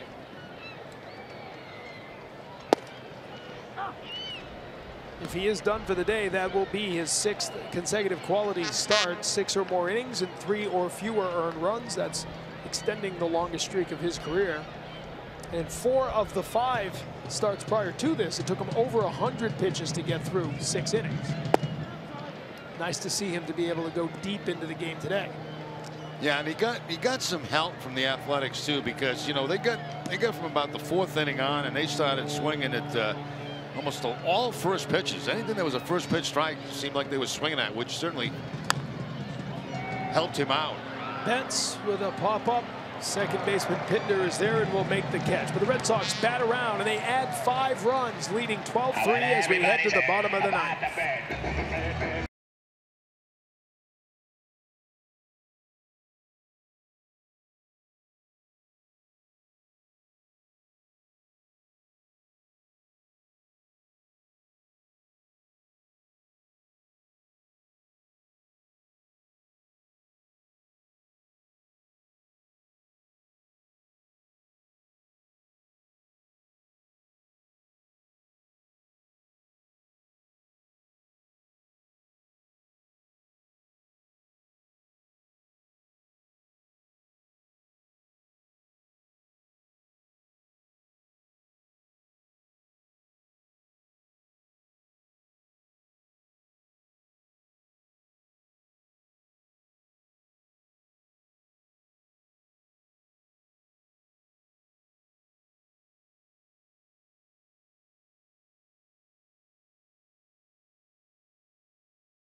Sox have opened up a 12-3 lead. A terrific outing, 98 pitches, 8 innings of work for Eduardo Rodriguez. That's one of the better outings, you know, we've seen Rodriguez throw, and only 1 walk.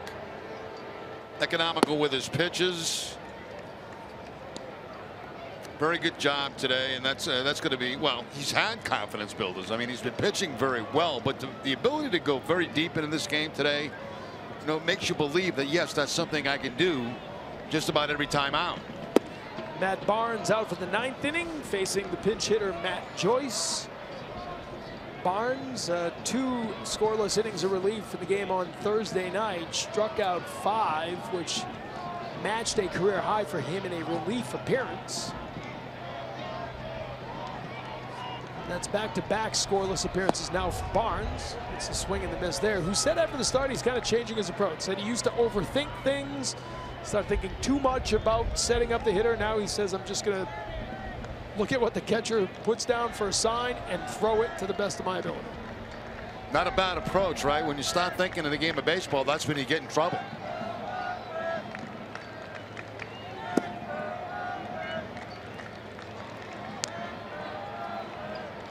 Steve Lyons always likes to say, no brain, no headache. I'd like to point out he never seems to have a headache, but that's a story for another day. But Barnes trying to simplify the approach a little bit. It certainly worked out well in that appearance on Thursday, and he starts with a strikeout of Joyce here in the 9th. Good curveball, over the top curveball that time from Barnes to pick up the first out here in the 9th. Basically a 2-pitch guy, fastball, curveball type of pitcher. 2 best pitches that he has in his repertoire.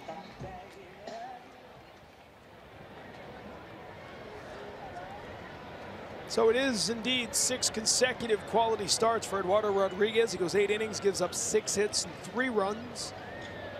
Just 1 walk, and he struck out 8. Barnes trying to nail this one down here in the 9th and send the Red Sox back to the East Coast with a win.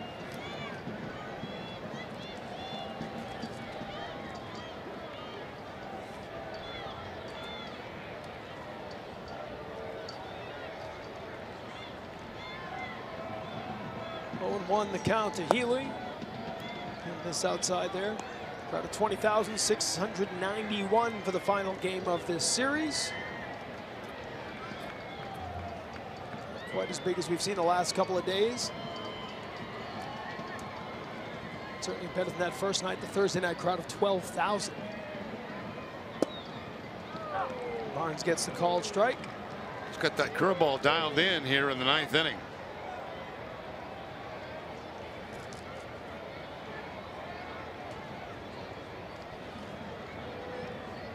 Let's go upstairs with a fastball, it looks like now.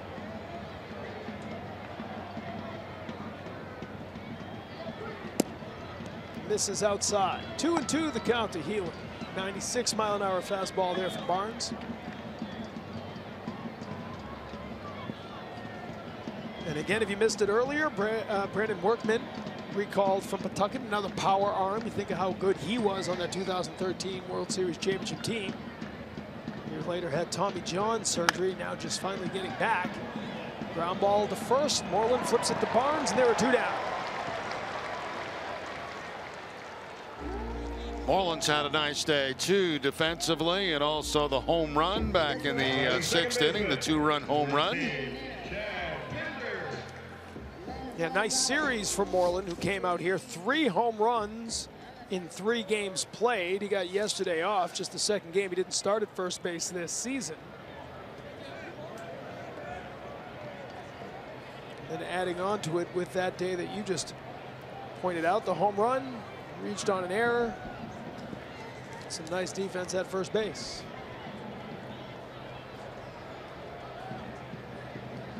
Sox looking to nail down a win here with Barnes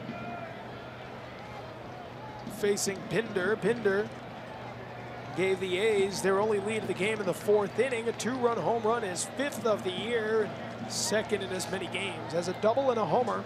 Scored 2 of the 3 Oakland runs today. This time the Red Sox came right back with 2 in the 5th inning, and then they've added on since. Scoring runs in 4 of the last 5 innings. blowing it wide open with a 5-run ninth.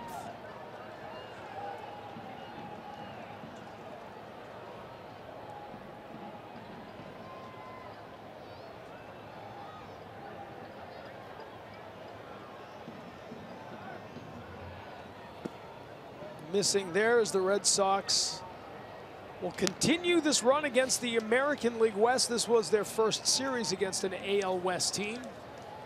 And they'll have Texas and Seattle to deal with before they hit the road once again.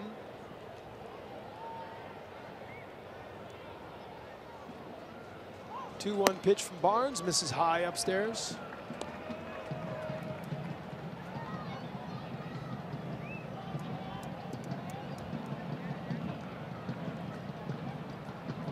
Dave O'Brien will be back on Tuesday. Took the weekend to celebrate the college graduation of his daughter, Katie. I'll be back in my spot in the studio. It's been a lot of fun, Jerry, so thanks for putting up with me. Swing and a miss there, makes it 2-2. No, nice job. Nice job, TC. It's always difficult coming in and stepping in midstream to do a job. Did it very well.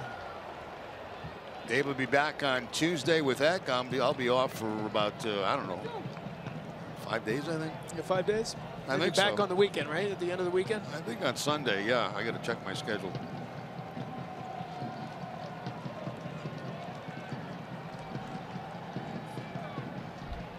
Barnes on the full count, fouled back. Gonna look at what the guys are doing, getting ready in the studio here as the crew is ready to roll. There they are. Look at that. You guys, Pellerin. Do you guys know you're on when we do this? Yes. Yeah. I knew it. Although they're far more poised than I am. Usually I'm like, you know, I don't know, scribbling something or asking somebody for something. Those guys had it together. Just calm, ready to go. Usually everybody's looking at a telephone. Right, everyone's getting stats off the phone. High pop-up. Bogarts calls for it. He'll get under it and he'll make the catch. And the Red Sox win this game 12-3. A big offensive afternoon.